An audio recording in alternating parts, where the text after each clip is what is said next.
Mel and Hardy moved in unison, forming a thread of chi between their palms, a deadly technique Yuan recognized immediately. It was the same one they'd used to bisect Duckman during the race. Yuan, meanwhile, gripped his revolver in one hand and the cube of Natho in the other. He opened fire, a volley of elemental bullets whistling through the air at the nuclear cultivator, while the brothers aimed to cleave him in two. Manhattan dodged the bullets with ease and dismissed the brothers' attack with a single, effortless swipe, snapping their deadly thread as if it were nothing but cobweb. Yuan had once seen that technique slice a man in half. Now it broke against Manhattan like wet tissue. The nuclear cultivator paid the brothers no further attention. His gaze zeroed in on the cube. He surged toward Yuan in a blur. Yuan reacted with a recoil shockwave, launching himself backward. But in the blink of an eye, Manhattan was in front of him, teleporting through a burst of green protons, his radioactive fist streaking toward Yuan's face. Though Yuan's reflexes surpassed those of any normal man, he was still too slow. Pain exploded through his skull as Manhattan's punch shattered his lower jaw into fragments. It could have been fatal. A split second slower, and the blow would have obliterated his entire head, and with it his bullet core. The fact he was still alive said more about Manhattan's weakened state than Yuan's speed. Yuan had seen him duel Ark and the Khan with blinding ferocity, faster than even Coyote. Now, his strikes were slower, lacking their previous force. Still, even weakened, a fifth coil cultivator remained on a tier of their own. "I should have killed you then," Manhattan said, voice void of emotion, raising his other fist. "Would have been a mercy." Gambling on his enemy's obsession with the cube, Yuan flung both it and his revolver into the air. As Manhattan's eyes reflexively followed the prize, Yuan struck with a Gatling fist, augmented by black haze. Gunfire exploded from his fists, but Manhattan was ready. Barrier-forged palms met every strike, even those cloaked in haze. Then, with surgical precision, he slipped a punch through Yuan's offense. The impact sent Yuan flying, molten iron corroding a hole through his chest. The entire exchange ended before the cube and revolver even hit the ground. "Did that give you any satisfaction?" Manhattan asked, casually dodging Mel and Hardy's flanking blows. He kicked one into the other, sending both crashing against the barrier that sealed the area. "Killing your murderer? He's too strong." Yuan already knew it. That last clash only confirmed what he feared. Even cracked, drained, and post-authority clash, Manhattan stood far above them all. The best they could hope for was to delay him, until she arrived. Still, something had changed. Manhattan had dodged Mel and Hardy. Not brushed off, not tanked, *dodged star. He believed they could hurt him. He wasn't invulnerable. "I won't let you have the cube," Yuan growled, voice slurred through the mangled remains of his mouth. With another recoil shockwave, he launched himself into the air, snatching both the cube and revolver mid-flight. He fired again. Manhattan sidestepped the shots like drifting leaves.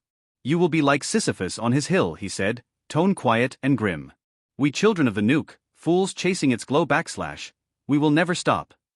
Yuan didn't understand what he meant, and had no time to care. Manhattan raised a finger. A gamma beam erupted from it, a blinding lance of energy. It punched through Yuan's torso, vaporizing ribs and hurling him back first into the barrier. His revolver slipped from his grasp. Somehow, he held onto the cube. The pain was unbearable, but worse was the numbness. He couldn't feel his legs. The attack had liquefied most of his spine. Without chi circuit flow, his mechanical frame lay dead weight. "This is bad." Then Manhattan stood over him, radiant and terrible. "You wasted your rebirth," the nuclear cultivator said, eyes glowing green with nuclear wrath. "Chasing strength. Empty desire. Like Ark. Before you." Yuan couldn't clench his jaw, he didn't have one anymore. But he glared up, defiant. Then he saw the tracks.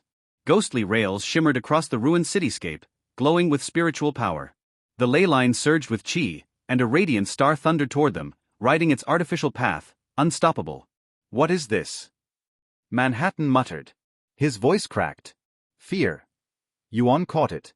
For the first time, Manhattan was afraid. Ark had weakened him. Doubt gnawed at him now. "It's death," Yuan spat, charging his palm with recoil energy. Your god's death. He hurled the cube into the path of the incoming star. It was a bluff. A desperate, wild bluff. But Manhattan couldn't be sure. Doubt bloomed behind his radioactive eyes. Was this Ark's plan all along? Had she traded her life for this final act? He didn't risk it. Manhattan teleported, grabbing the cube midair. And sealed his fate. Had his core been intact, his chi reserves full, or Yuan's timing even slightly off, he might have escaped. But he was just a moment too slow. And not even light outruns a bullet train. Orient struck. The impact ruptured the air like a sun going nova. Sutras blazed across her iron frame, the same one's holster used to purify radhags. Her holy mass slammed into Manhattan and the cube. His core shattered like brittle glass, and a surge of green particles swallowed the battlefield in radiant annihilation. Then came light. Pure, final light. The blinding wave of nuclear light, the numbness crawling through his body, it felt like the end. Like death had finally reclaimed him, dragging him back into the void he'd once escaped. But this wasn't death. He remembered dying. The cold finality of his own revolver.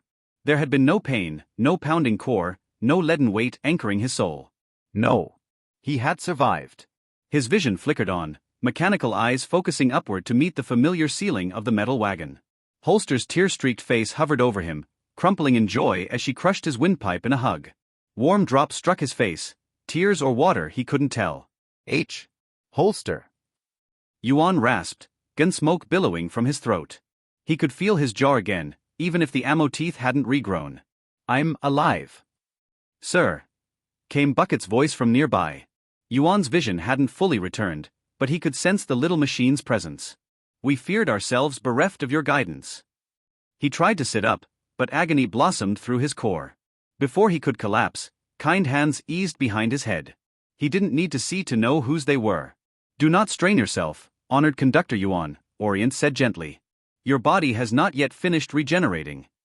She helped him look around. Most of his allies surrounded him, except Mel, Hardy, and Ark.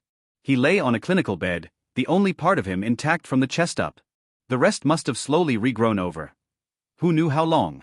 He didn't want to ask what had happened, until he saw Bucket holding the cube of Natho. Its malevolent eyes gleamed back at Yuan with unspoken contempt. Wait, Yuan's eyes widened as memory surged back. Manhattan. Gone, Orient confirmed. Lady Ark's plan worked. I destroyed him. Relief washed over Yuan, followed by dread. Are you sure? I felt his core shatter beneath my frame, she replied. Her smile faded into grim resolve. The explosion would have taken me as well if not for the leyline chi infusing my steel. We altered the history road just enough to purify the resulting fallout.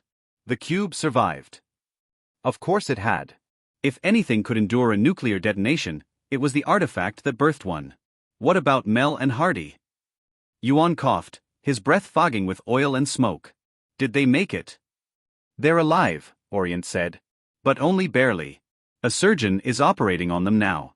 He couldn't promise anything. I see, Yuan exhaled. Of course they were injured, they'd been in the blast zone. Unlike him, they couldn't regrow from a bullet's worth of chi. I hope they pull through. I'm sorry, Orient said quietly. If I had only been a little faster. If you had been slower, Bucket interrupted firmly, we'd all be corpses.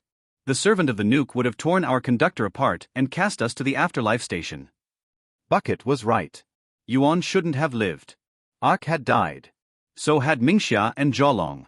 The strongest cultivators in the region had perished while he, a half-metal revenant, still breathed. It didn't seem fair. But thanks to Mel and Hardy, Manhattan hadn't escaped with the cube. They'd faced the Fanged Coast's most terrifying cultivator with no hesitation. Yuan prayed they'd survive their surgeries. It was a bitter cost, but a great victory. Tsar Manhattan Zoa was dead. Hopefully this time, for good. It took Yuan a while to process the truth. The Inyong Khan's empire was gone. Battletown had fallen. Ark's vengeance had been fulfilled. And still the cube remained, untouched, intact. A prison designed to outlast catastrophe. Manhattan had been right. Madmen would always chase its power. And Yuan would stand between them and their prize. Yuan had been unconscious for a full day. It took another under constant exposure to metal-aligned chi before he could regrow his limbs. Holster and Gautama rarely left his side during that time. She'd been deeply shaken by his near-death, and that made him feel both grateful and strangely guilty. She was supposed to rely on him, not the other way around. Once able to walk, he visited the rest of the crew.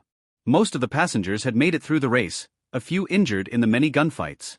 Their survival warmed something deep in Yuan's chest, though he couldn't quite explain why. My crew. The thought amused him. I've got a band again. Orient and Holster still came first, but Bucket and the others had fought beside him in a death race. That meant something. They spent the next day recovering survivors from Battletown and burying the dead to prevent the rise of hungry ghosts. Orient converted 3 wagons into makeshift hospitals. Jared Lachair, one of the surviving doctors, helped treat radiation poisoning and mend wounds. He'd been the one operating on Mel and Hardy, a small relief to Yuan. As Holster guided him through the hospital cars, Yuan spotted a familiar beak-shaped mask among the patients. "I can't believe it," he muttered. "How are you still alive?" Duckman stared back defiantly, his bisected body laid across a surgical table. Jared was trying to stitch his halves back together, while Mel and Hardy lay in neighboring beds, nearly unrecognizable under their bandages. "You think Duckman can be killed so easily?" he croaked, raising a fist. "Duckman will never die." "Against all odds," Jared muttered, stitching away. "Be grateful your roommates asked to treat you. The train lady wanted to toss you back into the desert." Yuan shot Mel a look. "Why'd you bother saving him? He tried to kill us." "A history road feud ends with the race," Mel wheezed through the pain.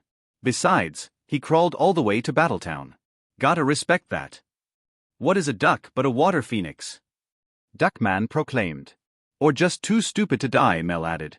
"Can't believe you already look good as new," he added, giving Yuan a once-over. "Your path is busted." "Yours isn't bad either," Yuan said. "I'm glad you both made it." Mel smiled faintly. "Doc's the one to thank." "Same as always with you dyads," Jared said. "Save one, save the other. Even your own wayfinders didn't let you die alone." "The duck path is better," Duckman argued. "Are you trying to pick a fight?" Yuan asked coldly. "I can finish what we started." Duckman hesitated. Fear flickered in his eyes. "Duckman is going back to his pond. Duckman's done with this shithole." Holster stuck out her tongue at him. Yuan didn't even feel the need to scold her. It irked him that Duckman survived while Ark didn't. But he seemed changed, defanged perhaps. And Mel had a point. Their feud had begun and ended with the race. Still, Yuan noticed something else. Everyone in the ward was staring at him. "Why are you all looking at me like that?" he asked. "It's called respect," Mel chuckled. "You're the guy who killed the con. Get used to it." "I didn't kill him," Yuan replied. "Just half of him. The weaker half." "You were the last man standing," Jared said. "That's all anyone cares about." It was then that Yuan realized something undeniable: he would never find peace again. The facts didn't matter. What people saw mattered. To the world, he was the one who stood tall after the Khan's fall. A living legend. Every sect, every warlord, every ambitious upstart would either want him on their side, or in the dirt. "We need to leave the coast," Yuan thought as he and Holster returned to the engine. "Before someone comes looking to inherit the Khan's throne." They found Orient guarding the cube of Natho in the driver's car. She had locked it deep within the engine, wrapped in pistons and sutras.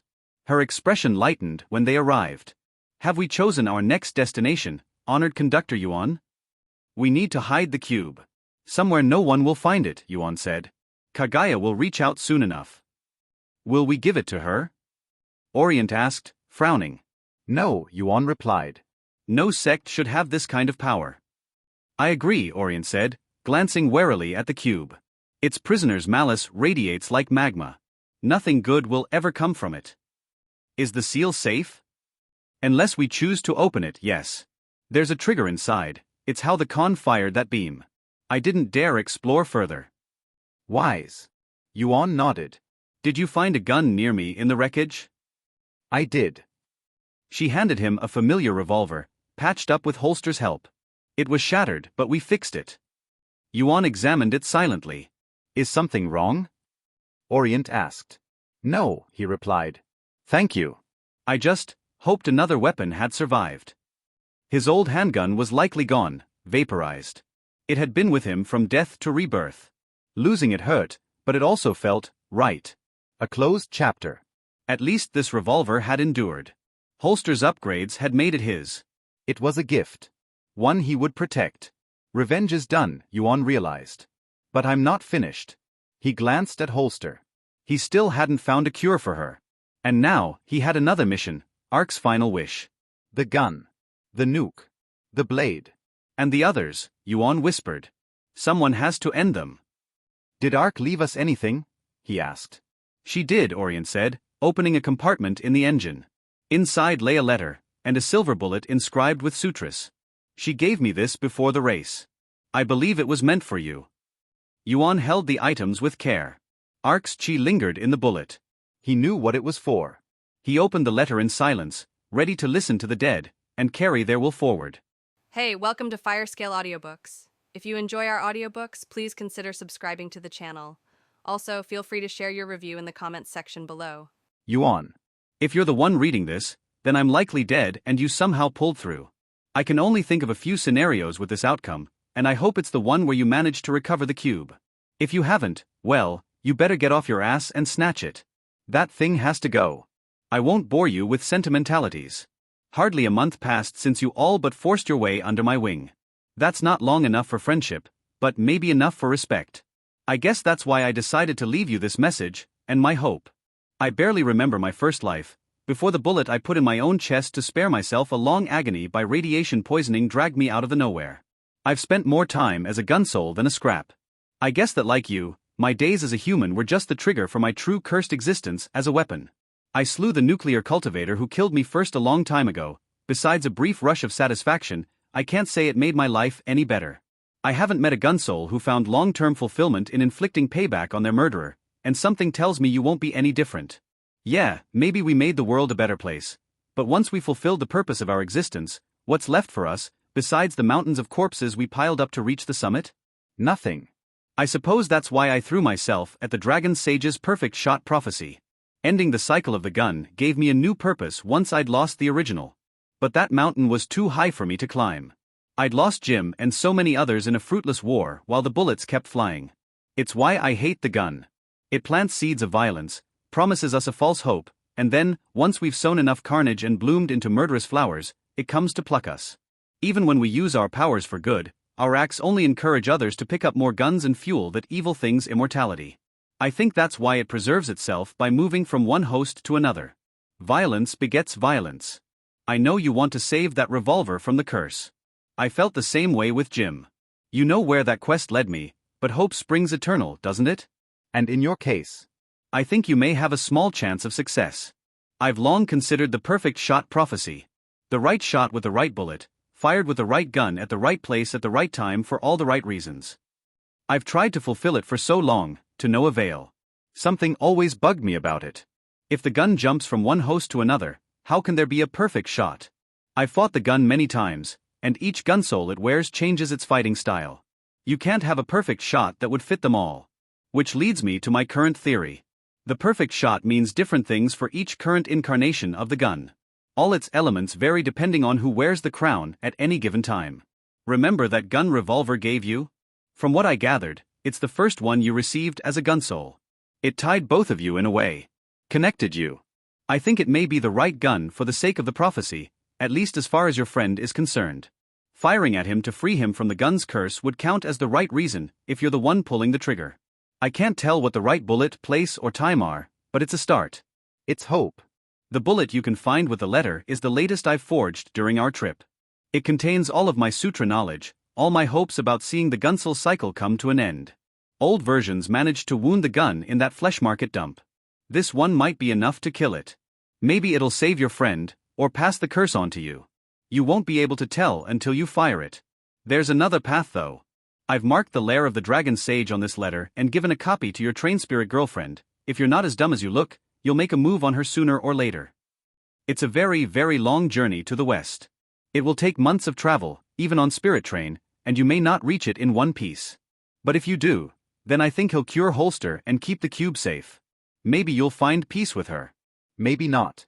I never managed to settle down myself. I won't tell you what to do, or how you should run your life. You're big enough to choose for yourself. The gun always comes for us eventually. Always. You best be prepared. Your teacher. Ak. Yuan closed the letter and stared at the bullet wrapped within it. Ark's legacy. Hope wrapped in a lump of lead. When night fell upon the ruins of Battletown, Yuan waited atop a pile of rubbles under the black moonlight with Ark's bullet in his hand.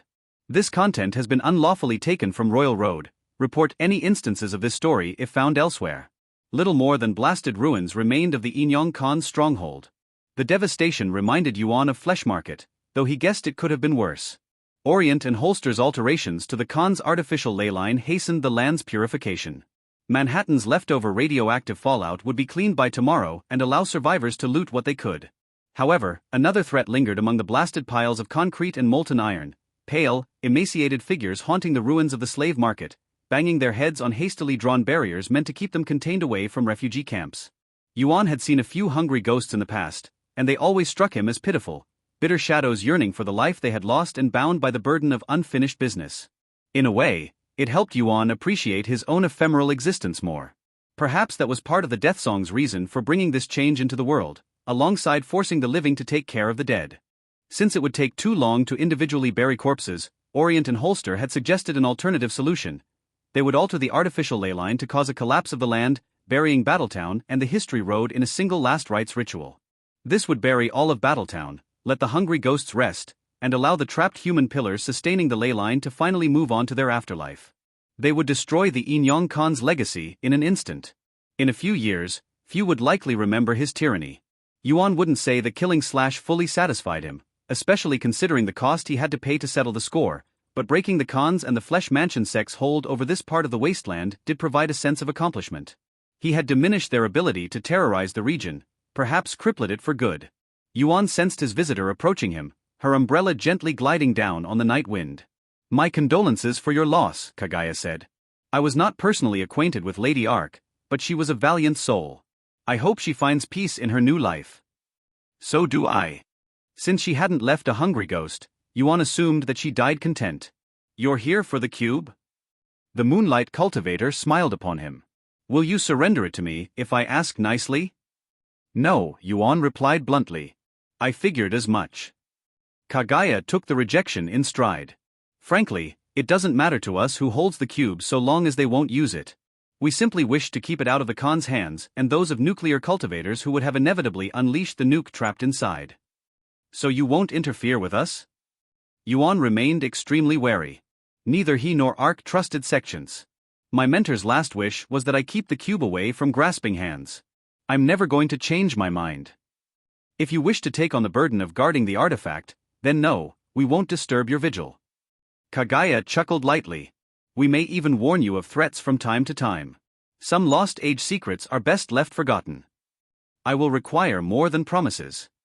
Do you want us to form an unspeakable vow?" Kaguya asked. "We can swear not to seek out the cube so long as you promise to do everything in your power to keep the nuke contained." "That would be appreciated." Enough enemies would come for the cube in time. Yuan didn't wish to add the Moonlight sect to their ranks. A vow would secure their neutrality at least. Nonetheless, Yuan desired more than to just contain the cube's prisoner. "Is there any way to destroy the nuke?" Yuan asked. He would rather find a more permanent solution to that particular problem. "You said all paths contain the seed of their demigod's destruction." "I spoke true. If you find a friendly nuclear cultivator, then an option will present itself should you figure it out." Kaguya shrugged under the moonlight. "Good luck with that though. Kind and selfless nuclear cultivators are like shooting stars, awfully rare and usually short-lived. But they exist. Mordigian knew at least one. If I find one willing to help destroy the nuke, then perhaps we could live in peace. As long as you are with them, Gunsoul, your companions will never be safe," Kaguya warned him gravely. "The gun will come for you soon enough." Yuan's bullet core pounded in his skull. His gut told him a reckoning was at hand. "How do you know that? Didn't you find it strange that the gun engaged you and Revolver in battle immediately after his own murderer perished in the bombardment?" Kaguya asked. The fact she had been observing the disaster hardly surprised Yuan. Once a Gunsoul has fulfilled the quest for which they rose from the dead for, then the gun comes to challenge them to battle. So goes the cycle that sustains your existence. Somebody told me once that the fate of all Gunsouls is to either kill the gun, or to be killed by it, Revolver had told Yuan once he arose from the dead. Do what you must while you still can. Your mercy lead won't last forever. Yuan guessed that a part of him knew this would happen once he killed Slash. The gun had granted him time and power to settle the score against the promise of a duel. It had delivered its end of the bargain, and Yuan would have to pay the price for it. "What about Ark?" he asked. "She killed her murderer years ago and fended off the gun anyway. Is she an outlier?" Once Lady Ark killed her own tormentor, the gun started hounding her relentlessly across the wasteland. She did her best to keep it at bay and destroy it, but she only ever managed to buy time, time that came at the cost of her friend. Kagaya let out a shrug. I also suspect the gun lost interest in her after she cracked her core too. She was no longer a fitting vessel and existed on borrowed time. Yuan barely considered the possibility. Cracking his bullet core would likely kill him. Even Ark required a ley line's worth of chi to stabilize herself as a fifth coil cultivator, and Yuan hadn't yet reached the power to linger as she did. He couldn't change his path either. He had already dedicated himself to the gun path when he crossed the fourth coil. Fighting the gun had always been the inevitable outcome of this choice. Yuan had made his bed and would now sleep in it. What does it want? Yuan wondered. The gun? Just to spread death. It wants the same thing as all cultivators, Kagaya replied while waving her hand at the moon above them. To join with the Tao and become the underlying principle of reality itself. It seeks to create a universe where death by firearm is no longer a possibility, but a cruel inevitability. Only then will its unending appetite for murder be satiated. And since each Gunsoul host was technically stronger than the last, every reincarnation got the gun closer to the heavens. It might take decades or centuries, but it would inevitably hitch a ride all the way to the Tao. Yuan refused to let him or revolver die as mere chinks in an endless chain. Will this bullet work? Yuan asked Kagaya as he presented Ark's masterpiece. Will it free revolver from the curse if I can land the perfect shot? Only a Gunsoul can destroy the gun, and the perfect shot prophecy may one day be fulfilled, but will it be by your hands or that or another? That I cannot say. Kagaya studied him closely. If you wish to clear your mind, I can arrange a meeting. Yuan squinted at her. A meeting with whom? Your friend. Kagaya looked at the wasteland and the distant landmarks of History Road. He's in a lucid mood for now, and much closer than you think. Kagaya took his hand, turned her umbrella, and then they were gone. The shift happened so suddenly and so seamlessly that he hardly noticed the location had changed until he saw piles of debris turn into small sun-baked walls surrounding weathered stone dwellings. Battletown was gone, replaced with a small village's entrance. A mountain with four faces stood in the distance across the brown dry landscape. Yuan recognized it as one of the History Road's landmarks, one of those he hadn't reached before the race came to an end, but which he helped orient and holster alter. The former called it Mount Rushfort or something. Yuan assumed the monument was dedicated to four sect patriarchs from the Lost Age, who severely looked down on their disciples. They weren't even a day's ride away from Battletown. The realization sent a chill down Yuan's iron spine. Kagaya's words rang true, the gun was closer than he thought. A teleportation technique? He muttered under his breath. We moonlighters can visit any place or anyone touched by our Lord's radiance, Kagaya explained. Nothing that happens under the moonlight escapes us. Yuan scoffed. So your Wayfinder is a cosmic voyeur? If people wish to keep secrets from our Lord, they shouldn't reveal anything in front of his eye, don't you think? Kagaya's mischievous smile swiftly faded away. Beware your words and deeds. His moment of clarity won't last long. Any rash action will trigger the gun. Yes. Yuan knew it all too well. He felt it too. His bullet core pounded in his skull in alarm, like a prey sensing the presence of a lurking predator. It wasn't as intense as the time the gun visited Flesh Market, but it was still disquieting, that and the twin smells of gun smoke and blood hanging in the air. The village was silent too. It was small, hardly large enough to host 100 souls, but it should have had guards, or at least someone keeping watch. Yet the only sounds in the air were Kagaya's tense breath and the noise of Yuan's steps. The Moonlight Sect cultivator didn't follow him into the village. Neither did she try to stop him. Yuan walked into narrow, winding alleys squeezed between walls riddled with smoking new holes. He grabbed his revolver and loaded it. Some of the house's doors had been smashed open and others barricaded. Neither saved anyone. Yuan detected traces of blood-staining red clay and bricks. He found his first corpse in a small plaza, a man shot in the back of the head with such force that his skull exploded atop his shoulders. More followed, pieces of meat left rotting without a care. Men, women, children. Even goats had been shot dead in their pens, alongside the dog meant to protect them. The corpses of cultivators bearing the Khan's insignia had been thrown across walls and often suffered multiple shots. They had likely been instructed by their master to keep the peace among his tributaries, but from what Yuan could pick up from the scene, their futile struggle barely earned them a few more seconds of life. Their killer had never slowed down. That massacre was very different from Flesh Market's destruction. It was more personal, more intimate, more calculated, but no less gruesome. This was the work of a merciless gunslinger rather than an indiscriminate artillery bombardment, though both were different expressions of the same evil. A monstrous chi guided Yuan through the open grave until he reached a stone terrace. A power cruiser lay with smoking wheels and weight next to 4 fresh corpses. If you stumble upon this narrative on Amazon, be aware that it has been stolen from Royal Road. Please report it. Revolver stood on a floor of stone, his back turned on Yuan and his head looking up at the moon. His blood-soaked clothes had taken on a deep shade of red, almost black. A dark poncho covered his shoulders, and at a certain point, its strands turned into shadowy gunsmoke carried by the breeze. His left hand had transformed into a metallic cybernetic gauntlet with claws for fingers. His right hand carried a revolver whose skull-plated barrel was still smoking from the recent firefight. His chi was different from the last time they'd met too.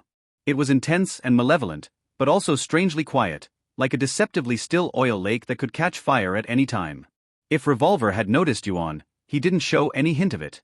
Yuan hesitated a moment, then opened his mouth. Revol. Don't take another step, Yuan. Yuan stopped dead in his tracks. His old savior's words reverberated with gunfire and an inhuman metallic echo, the same as the gun who attacked in Flesh Market. If you do, Revolver muttered, his back still turned on Yuan. I don't think I'll be able to contain it. Yuan tightened his grip on his gun. He was tempted to shoot Revolver with Ark's bullet and then hope for the best, but the pressure in the air prevented him from making a move. Revolver's chi stirred with menace. The demon within him was asleep, but any threat of violence would wake it from its slumber. A tense silence followed, which Revolver broke first. I keep having the same nightmare, he said softly. I ride on my cruiser, driving into the wasteland. I hear pulses in the air. Heartbeats pounding in the distance. I hear laughs, cries, words, the sounds of life. Revolver turned his head slightly, his neck making a clicking noise as it moved. Yuan caught a glimpse of shining eyes of crimson light gazing at the corpses surrounding them. I can't make sense of them, but I follow them anyway all the way to their source, Revolver said, his voice heavy with guilt. Then I grab my revolver and the laughs turned to screams. Yuan's jaw clenched in sympathy. I'm sorry. Are you? Revolver raised his weapon closer to his face and examined it. I don't enjoy it, but I don't hate it either. I kill like I breathe. I am a thing of point and direction, of aim and targets. I deliver death because that's what I do. His voice grew wearier, sadder. I fought to free slaves from their masters once, but now I kill them both. Old, young, rich, poor, scraps and cultivators. They all looked the same at the barrel's end. It had been weeks since Revolver became the gun. How many settlements had he wiped out during that time? Yuan wasn't certain he wanted to hear the answer to that question. Then I wake up, surrounded by the dead, alone with my guilt and pain. Revolver lowered his weapon. I try to stay awake, to stay put, but it's so tiring, and the evil within doesn't stay satiated forever. I fall asleep before I know it, and then I ride off into a new nightmare. Revolver finally turned to face Yuan. His face had become a skull of black iron, his rounded hat hiding a barrel stuck in the middle of his forehead. His eyes had transformed into 2 shining crimson stars filled with deep and profound despair. If you have any pity for me, Yuan, then kill me now, Revolver said, begging. I can't take it anymore. A knot formed in Yuan's metal stomach. He had seen Revolver face the likes of polio and the gun with defiance and determination. To hear him sound so beaten, so broken, it crushed Yuan's heart. The previous gun had begged Ark for death too, the very same way Revolver now prayed for oblivion. And who could blame them? To be worn like a glove by a demon born of death, to become a soulless weapon sowing death across the wasteland and stopping only to wallow in despair sounded like a truly miserable existence. A true hell on earth. Ark hadn't been able to give her old friend the peace he craved, and neither could Yuan provide it to Revolver. He could feel it in his gut. His instinct told him that using Ark's bullet now would fail somehow. The time and place weren't right. It would just result in a fight that Yuan could only lose and more regrets. He wasn't ready yet. I'm sorry, but not now, Yuan apologized. The moment hadn't come yet. He could feel it in his metal bones. I've made up my mind though. I see. Revolver held his skull with his metal hand. These moments of consciousness, Yuan, they become shorter and shorter. Soon, I don't think I'll be able to wake up from the nightmare anymore. I'll sleepwalk my way through endless slaughter. I'll free you from this curse, Yuan promised with a heavy heart. One way or another. Yuan owed him that for saving his life once. He hoped he could break the curse, but if not, at least Revolver would find rest. When I lose control again, the gun will come for you. Revolver studied Yuan, his crimson gaze flaring in the moonlight. It wants to wield you. It wants to kill your hope. A chill traveled down Yuan's spine, but he showed no fear. He had never been one to back down from a challenge. When you come for me, Revolver, I'll be ready. I promise you. It wasn't an unspeakable vow, but he would fulfill it nonetheless. Revolver listened in silence, then offered Yuan a short, sharp nod. Go, he said somberly. While you still have hope. Yuan left without another word, sensing Revolver's gaze on his back all the way to the village's exit. They both knew a simple truth. The next time they met, only one of them might walk away. Yuan watched Battletown sink below the oil waves from his window, with Holster clapping her hands on his lap. An earthquake had followed the triggering of History Road's last ritual, one strong enough to shake the entire region. The spirit train had long departed the area by then, but they could still feel the tremors from miles away. The spectacle started at dawn with blazing fireworks. The History Road landmarks all glowed at once brighter than stars and formed a circle of light that engulfed Battletown's ruins. More chi than Yuan had ever sensed in his life rippled through the circuit and shattered the road on which it was built. The very land sank under a tide of sand and mud that buried all the monuments under the earth. A good chunk of the region then collapsed into the nearby oil sea, bringing out a black flood that washed away everything. The cataclysm lasted mere minutes, yet easily buried years of work and construction. It only heightened the magnitude of the gulf that separated Ark and Manhattan from Yuan. Neither of these two required such an extensive setup to lay waste to the world. If Yuan hoped to defeat the gun, he would have to double down on his training. Time was already running out. I know that I should not rejoice at a settlement's destruction, Orient noted as they watched the devastation from her locomotive seats with Holster and Gautama. However, I believe I will make an exception in this case. Good riddance, Yuan agreed. He was glad that all the corpses piled up under that cursed fiefdom's foundations would finally find rest. Every survivor worth rescuing had already been evacuated outside the devastation's range after they scavenged everything they could recover from Battletown. Holster appeared to agree too, her eyes wide open with fascination as she watched the destruction. Nonetheless, Yuan's eyes couldn't help but wonder at the horizon. Although Mount Rushfort and its nearby village had sunk below the waves, he knew better than to expect Revolver to have followed suit. He couldn't tell how long his old ally could hold back the gun within him to resume its pursuit. It took a city-sized firefight and the presence of 3 gun souls in Flesh Market's premises to push the demigod of ultra-violence to action, and it hadn't made a move even after Manhattan had wiped out most of Battletown's population. Maybe its aggression varied depending on how many deaths by firearms fueled its bloodthirst. Whatever the case, Yuan knew better than to expect a long respite. Yuan glanced at Holster and Orient. There's ugh, Yuan's heart sank as the two looked at him. There's something I have to tell the two of you. Something important. A strange look passed over Orient's face, which he quickly hid with a smile. Before you do, honored conductor Yuan, I would like to show you something if you don't mind. No, of course not, Yuan replied. What is it? To his surprise, Orient summoned a table between their seats and placed a board of wood on it, alongside dozens of strange pieces representing longs, martial artists, spirits, and other fantastical creatures. Bucket found this among the ruins of Battletown, Orient explained while Holster studied the pieces with fascination. According to him, this is a game called Board and Conquest. I've heard of it, Yuan replied. It was popular among sect disciples, though elders looked down on it and preferred the game of Go instead. You play as sects fighting wars with figurines. Holster's eyes immediately brightened and she began to look at Yuan insistently, much to Orient's amusement. I knew it would please Miss Holster, she said with a small chuckle. It has been a long time since we had the opportunity to unwind, especially after all these fights.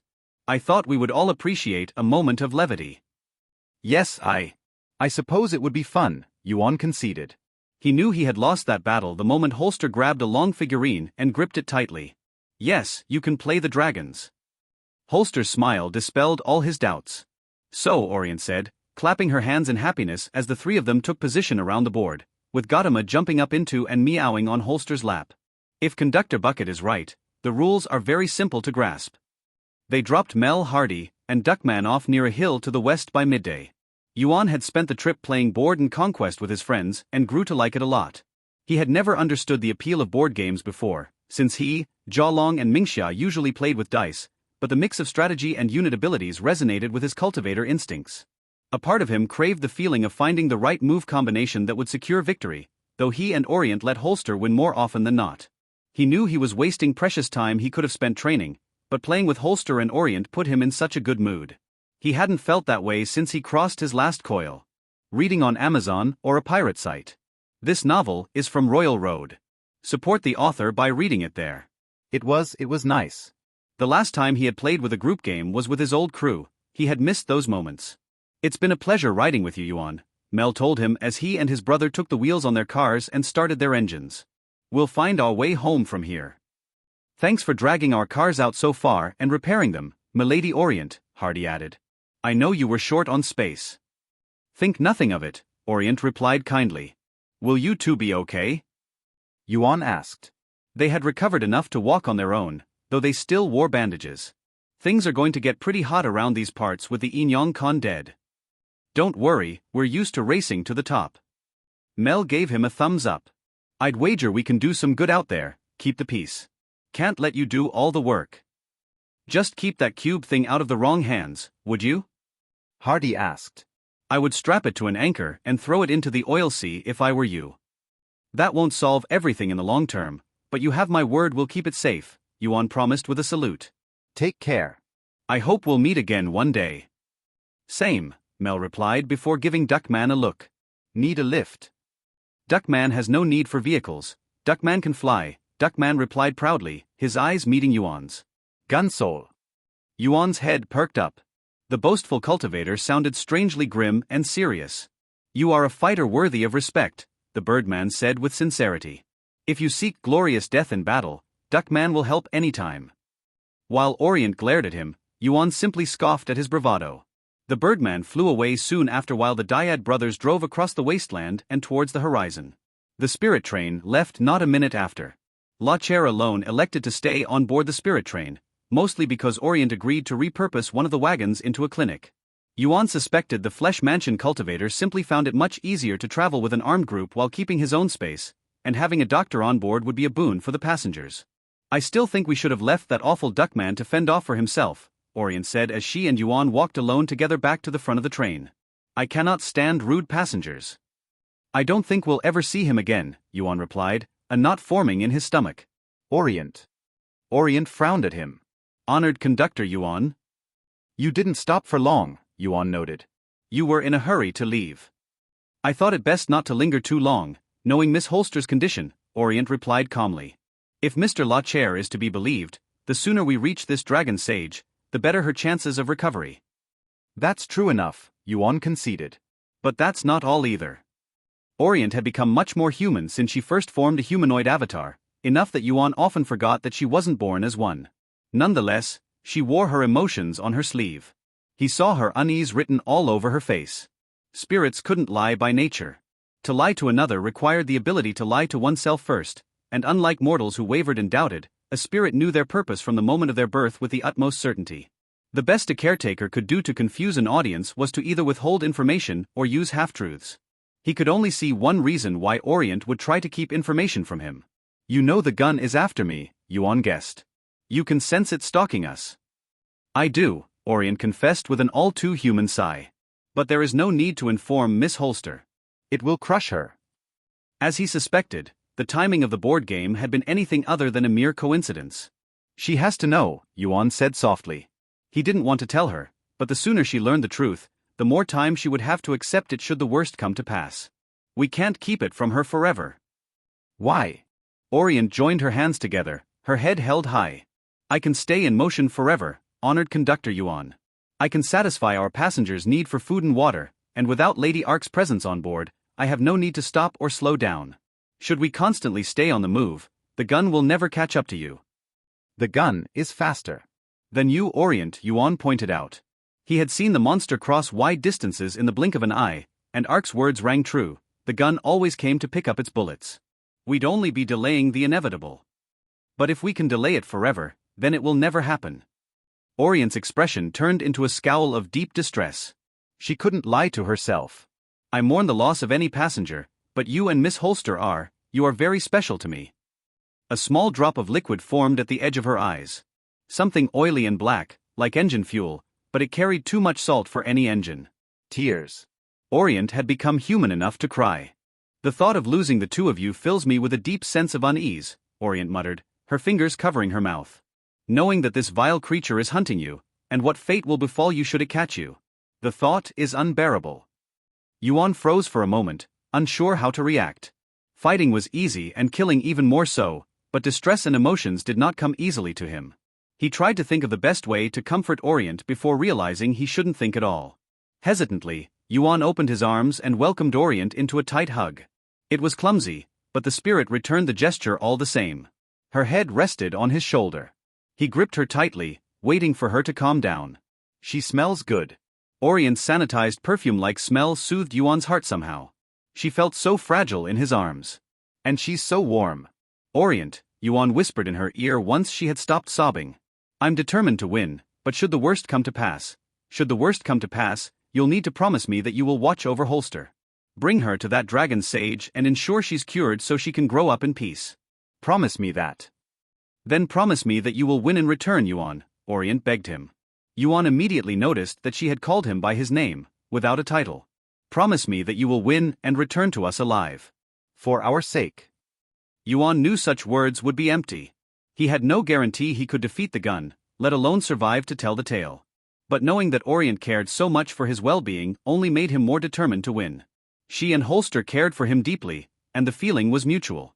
He refused to fail, to abandon them to fend off for themselves alone in the unmade world's wasteland. For their sake, he had to prevail. He would prevail. He would nail that perfect shot, free revolver, and then return to his crew victorious. I promise, Yuan swore. I'll win. For Holster and for you too. Orient gripped him tightly, and both fell into a comfortable silence. There was nothing more to be said. Ark had been right. Altering himself came easier now that he had crossed the fourth coil. Since his soul and body were now aligned with the concept of firearm, and all of its components, shifting from metal to gunsmoke felt like water being transformed into steam, almost natural.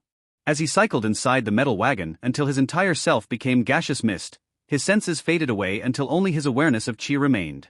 Gunsmoke didn't have eyes, a nose, or fingers to touch objects with, only his spiritual senses let him perceive the world around him. His gun and clothes merged with his insubstantial form, perhaps because the technique considered them extensions of himself. Yuan couldn't quite explain this state of being. He felt more fragile than ever, and his core's hold on his body had become so incredibly weak that it took a lot of willpower just to keep himself from breaking apart into smaller pieces. A gust of wind could send him spiraling away. The mental effort and chi expenditure were extremely high too. But on the other hand, Yuan felt that nothing could actually harm him.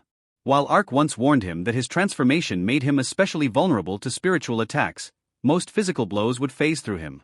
Being able to float around and slip through cracks could also have its uses.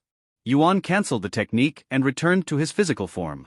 He had managed to continuously keep it up for about half a minute, much longer than Toshiro's second-long use of his ability. The transformation itself hardly took an instant to unfold. Nonetheless, Yuan doubted he would use the technique for so long. His gunsmoke form prevented him from attacking, and his invulnerability to physical hits came at the cost of exposing his core or risking being blown away by a strong breeze. For all of his boasting, Toshiro's tactic of using it as a short-lived defense against incoming attacks seemed to be his best option. Since it's an evolution of black haze, Yuan wondered out loud. How about calling it black mist? Black smoke? How about black mirage? Orient's voice asked lightly from the walls, which caused Yuan to look up at the ceiling. My apologies if I startled you, Yuan. I thought you were used to me watching. It's fine. Yuan noticed that she had started calling him by his name, without the honorifics. I like Black Mirage. It sounds good. I'm happy you think that way. An awkward silence followed. Yuan could almost feel Orient's nervousness in the air. I will leave you to your meditation. Yuan nodded and took her suggestion to heart. The desire to avoid an uncomfortable conversation did wonders for his focus. Things had been awkward with Orient since their last hug, mostly because their last moment together had been rather charged. Yuan still hadn't figured out what he should do about it, and he guessed Orient hadn't either. In fact, Yuan wasn't even certain what happened in the first place. He did have moments of camaraderie with Jialong and Mingxia in the past, and even hugged them at times, but never so intimately. Ark did call Orient his girlfriend in her final letter and suggested he make a move on her. It sounded like teasing to Yuan, although he began to wonder if she might have had a point. He had never let any woman get close enough to him to start a relationship with, let alone a spirit. Were they even capable of that kind of love? And if so, should he return it? The story has been illicitly taken. Should you find it on Amazon, report the infringement. Yuan banished these thoughts from his mind. He guessed he would figure it out after he dealt with the gun. Orient was driving at full speed across the wasteland, but he knew her best efforts would only delay the inevitable. Yuan had to use every moment to prepare. Yuan spent the next couple hours focusing on chi bullet frequency. Having successfully combined two during his fight with Slash through sheer trial and error, he only had to reverse engineer the process to gain a better understanding of it. Yuan had thought that he imbued that particular projectile with two chi frequencies in synchronization to apply both effects at once, but re-examining his technique showed him otherwise. Instead, he had accidentally created a new frequency that began with one effect and ended with the other. The more he considered the process, the more Yuan began to visualize it like a music script. The key was to pre-charge a bullet with a specific chi frequency that would change and evolve once fired. The bullet that slew Slash followed a very specific gun song, one that started with the armor-ignoring effect of a Kalash Angel and finished with the chi-charged explosion of a revolver. If there was a way to apply multiple effects in one go, then Yuan still hadn't found it, but this method worked fine on its own. If he timed the chi song right, then Yuan could achieve an extremely powerful combination. Shotgun shells caused shrapnel to explode upon launch. If he combined them with a chi-charged revolver bullet, then it would magnify the power tenfold. Even better, why should he stop with just two effects? Starting the frequency script with the armor-ignoring ability, then following with a shotgun explosion, and finishing with the chi-charged revolver blast would create a projectile that could bypass armor and then erupt in a mighty detonation inside a target's body. It's all in the sequence and timing, Yuan thought as he experimented with charging various materialized bullets with various chi scripts. One effect leading into the next. Charging bullets wasn't too difficult in itself, but timing the series of events demanded a certain dexterity and foresight. Putting the chi-charged explosion before an armor-ignoring effect would amount to nothing, though Yuan supposed a shotgun shrapnel explosion followed by the latter could impair some foes. He spent a good hour or so experimenting with various combinations through item materialization. Thankfully, he quickly found that he could alter the gun song. That was the best name Yuan could come up with for the technique, so it would only trigger either on impact or when he fired the pre-prepared bullet. A few shots also confirmed that the effect could stack with his revolver's unique Sutra elemental infusions. The number of combinations boggled the mind.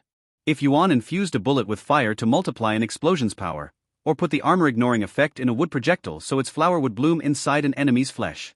Thump. The faint beat of Yuan's bullet core drew him out of his thoughts. It was a subtle pulse, hardly noticeable at first, but then another followed, stronger and pounding like a war drum inside his skull. His entire chi circuit stirred with the nervous dread of a prey sensing a predator on their trail. The chase had begun. Yuan was back to his feet by the time Orient's alarm whistle screeched across her wagons. He knew what to expect when he looked through the metal car's window. Orient's path across the wasteland had led them across a vast desert of sterile stone that seemed to stretch on into the distant mountains. The ley line passed near the ruins of a massive city, a set of crumbling once towering skyscrapers buildings leaning perilously against one another like dominoes cast down by an immense hand. A faint miasma of eerie blue chi filled with the regrets of the dead hovered over its empty streets and cracked bridges. Orient passed by the remains of a station, but did not stop there. Gunsmoke thunderclouds covered the empty horizon far behind them, blanketing the red sunset with shades of gray. They encroached closer and closer as a bullet drizzle fell upon the desert.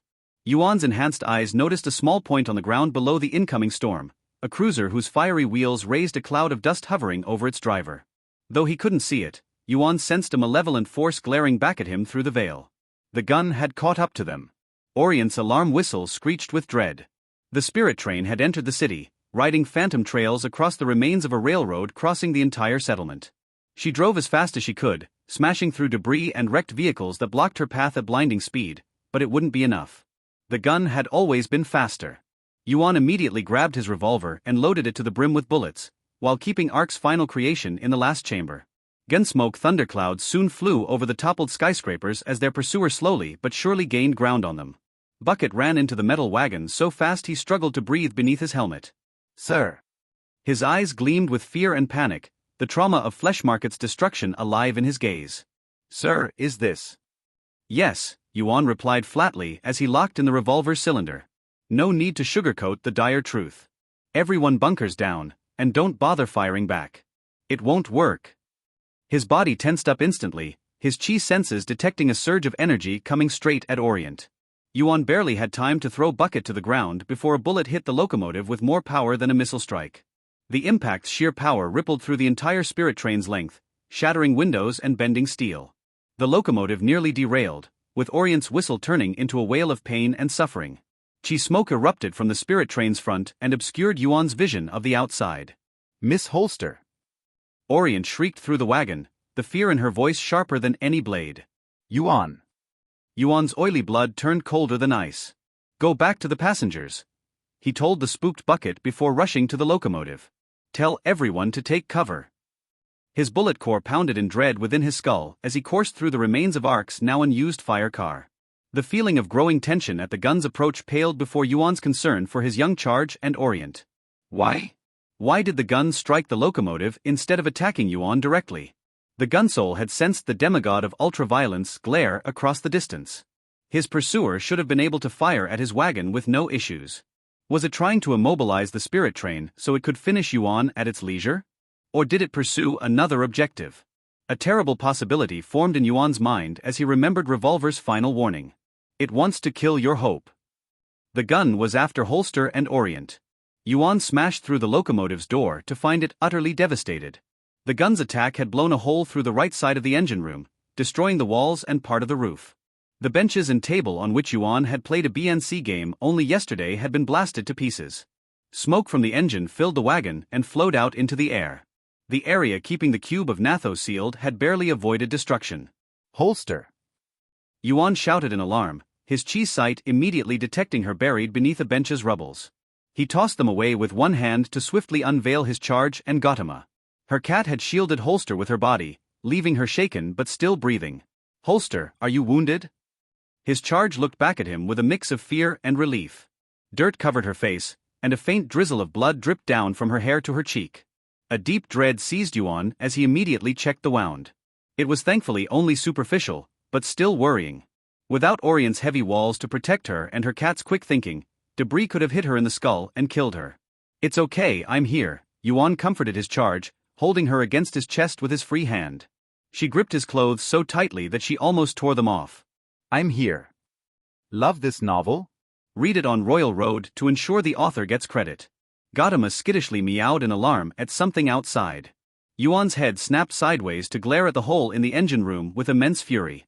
Far away in the distance, behind 4 rows of toppled buildings, broken bridges and collapsed passerelles, stood a highway crossing the ruined city the same way the railroad did. Revolver drove across it, his gun pointed at them, waiting for an opening. He fired a shot at Yuan and Holster the moment the train passed between 2 buildings. Yuan immediately pulled Holster behind as the projectile surged through the air, only to hit a barrier surrounding Orient. Having experienced the gun's power once before, she created a shield powerful enough to resist the impact. Yet Yuan saw the gun reload his revolver before vanishing behind a building. He already knew that the next bullet would carry a different chi charge. My barriers won't hold him off for long.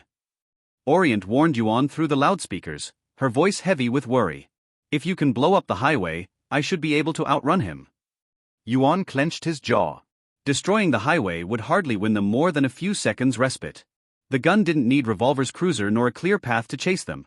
Yuan suspected that it only used that vehicle because of its current host's old habits or to save chi for the inevitable confrontation. If it couldn't drive, the gun would simply fly after them. And Orient was very much aware of it. Her proposal was simply a last-ditch attempt to deny reality, to prevent what she knew was inevitable. And though it tore Yuan apart, a quick look at Holster clutching him with all her strength told him what he had to do. Deep down, a part of him always knew it would come to this. His half-life and the happiness it brought him were never meant to last.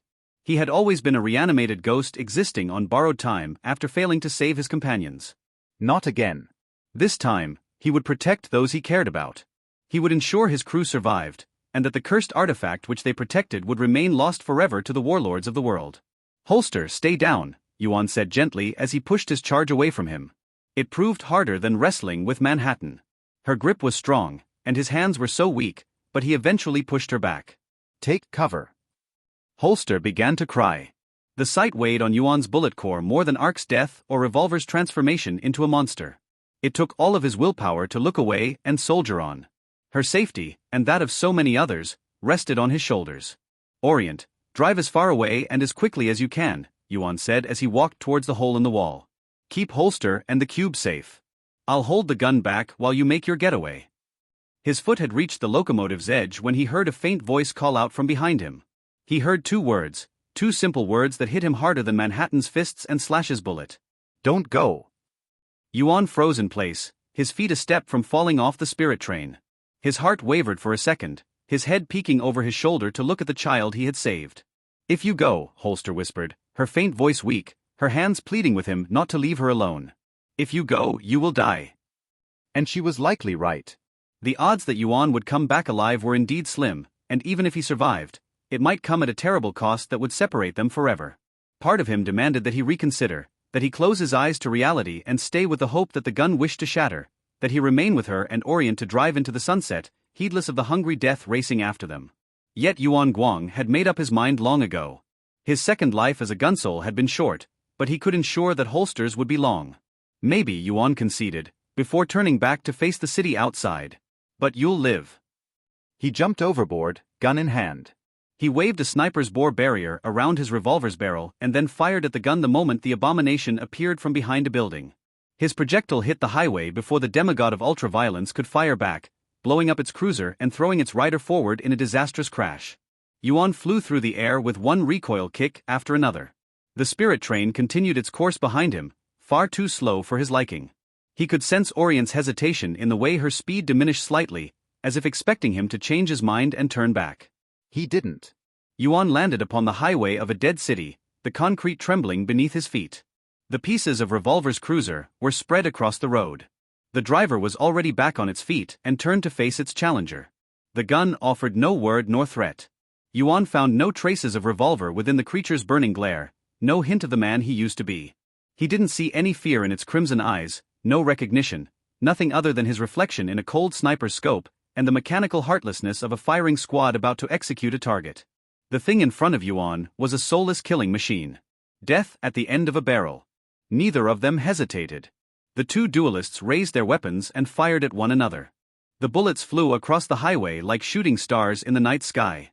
The gun was quicker on the draw, but Yuan had anticipated the shot. Combining the recoil shockwave and black haze, he swiftly shifted to the left to avoid the impact. The gun's projectile missed his head by an inch and hit a building in the background, vaporizing it in an instant.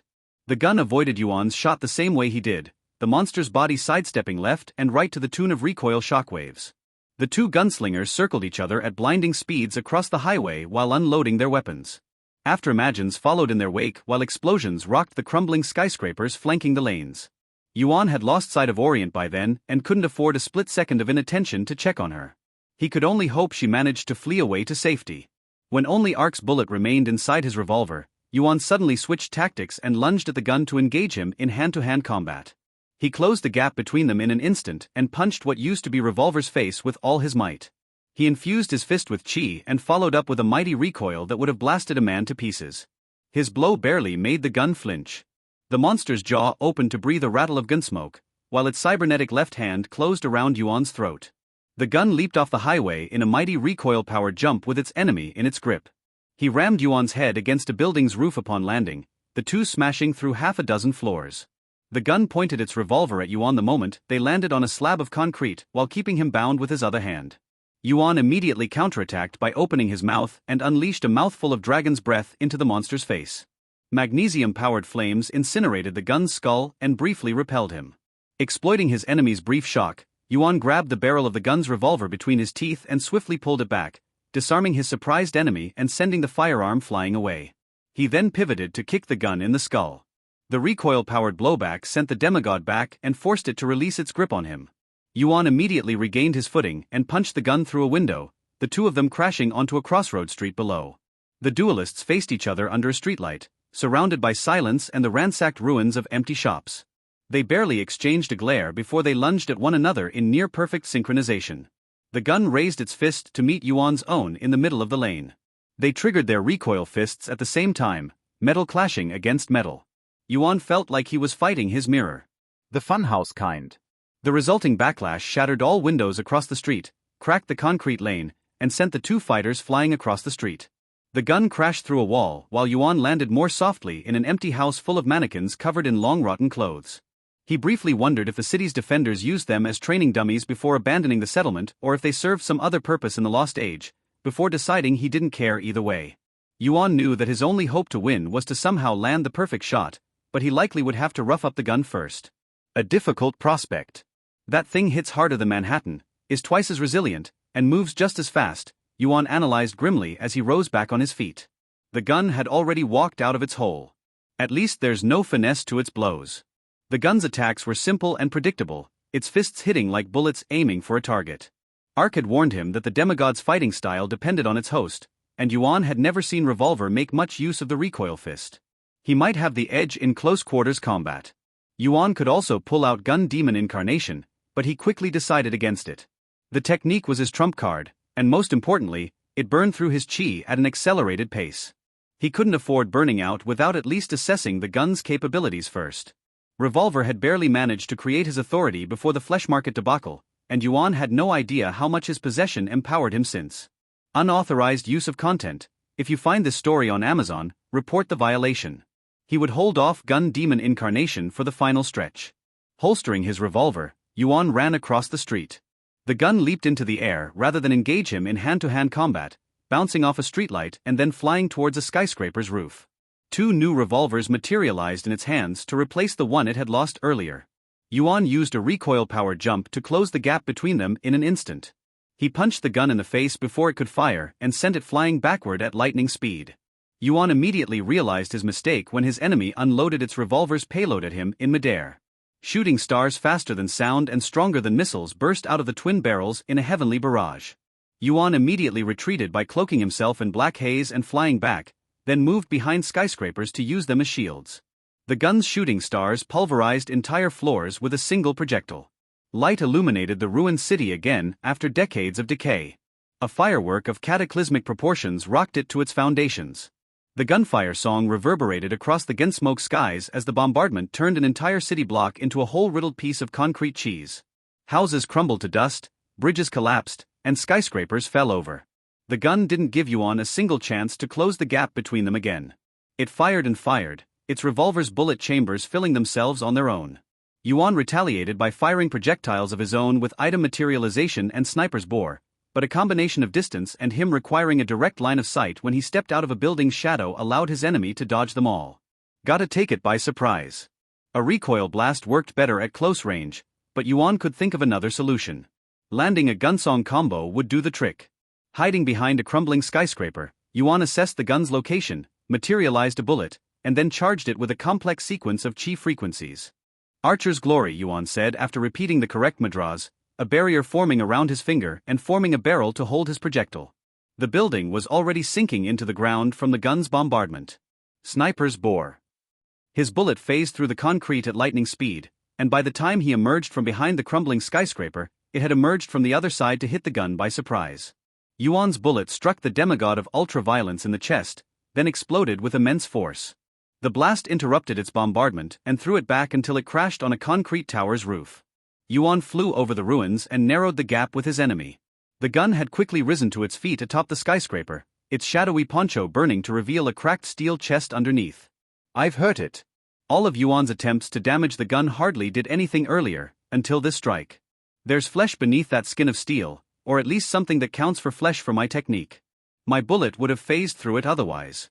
Ah! A screeching noise had come out of the gun's mouth, followed by a wave of malevolence. Yuan stopped in his tracks as a powerful gust of gun-smoke-choked wind pushed him back. A malicious aura of demonic chi surged from the gun in a pulse of crimson light. An oppressive bloody miasma hung over the skyscraper, the shape of skulls forming and fading inside its putrid veil. Yuan used a barrier to hover over the streets and stay at a distance. His bullet core pounded in his skull with frenetic intensity, while the gun-smoke clouds above thundered with the sounds of gunshots and artillery strikes. Bullets rained upon the city in a drizzle of lead. They were normal projectiles without a chi charge, so they flattened against Yuan's fourth coil skin and did only minor damage to what remained of the city's infrastructure. The rain was nothing like the attack that destroyed Flesh Market, which only put Yuan more on edge. He could only think of 2 reasons why the gun wouldn't use a chi bombardment: either it expected to fail, since Yuan and Revolver survived it once with barriers, or it was saving chi for something much worse. From the oppressive amount of power oozing from the gun, he could guess which option was more likely. The gun rattled with a twisted, reverberating echo of Revolver's voice. Ha ha ha ha. Yuan mistook the noise for a cry of pain, until it grew stronger and more malicious. The gun's jaw opened to reveal rows of ammo teeth singing a gunfire song. Ahaha, The gun raised its revolvers to the sky and fired at it, its shooting stars filling the rain clouds with blazing light. Ha ha ha. Laughter. The gun was laughing. You find that funny? Yuan muttered, his fists clenching in anger. Is this all a game to you? The gun stared at him, its teeth forming the ghastliest smile he had ever seen. It was Revolver's face, but something else lurked behind the steel, a savage and wicked thing that delighted in the bloodlust of battle and the thrill of murder. Yuan saw its evil chi pushing to the surface, trying to shed its humanoid shell to embrace its true, awe-inspiring true form. The gun uttered 3 words, each punctuated by the sound of a trigger being pulled. Gun God Incarnation. The gun's body ripped itself apart, and hell burst out of it. The gun manifested in its full parody of divine glory. A recoil shockwave of immense power erupted from it with the sound of a heavenly gunshot. The building on which the gun once stood was instantly vaporized beneath its feet. The explosion swept away the entire city block, sending tons of dust and concrete projectiles flying across the ruins. Yuan hastily formed a barrier to protect himself from both the blast and debris. He sensed oily blood drip through the armored parts protecting his bullet core and down his forehead. The heart of his being pounded in blessed agony and filled his brain with a pain as intense as it was ecstatic. Every fiber of his sutra circuits brimmed with both awe and anticipation at the coming of its path incarnate. The clouded sky had turned bloody crimson, its rain of bullets carrying the stench of industrialized death and gunpowder. Gunshot thunder announced the coming of a demigod of ultra-violence. The gun descended from the heavens as a colossal nightmare forged in steel and malice. It had grown to titanic size, at least 20 meters, and transformed into a monstrous mechanical abomination. Armored legs dangled from a trigger-shaped chest equipped with a gnashing, hungry maw of serrated artillery shell teeth. Its left arm ended in a metallic gauntlet with claws, and its right boasted a massive cannon the length of Orient. Dozens of smoking rifle barrels sprouted out of its back in the form of twisted wings. But it was the head that intimidated Yuan the most.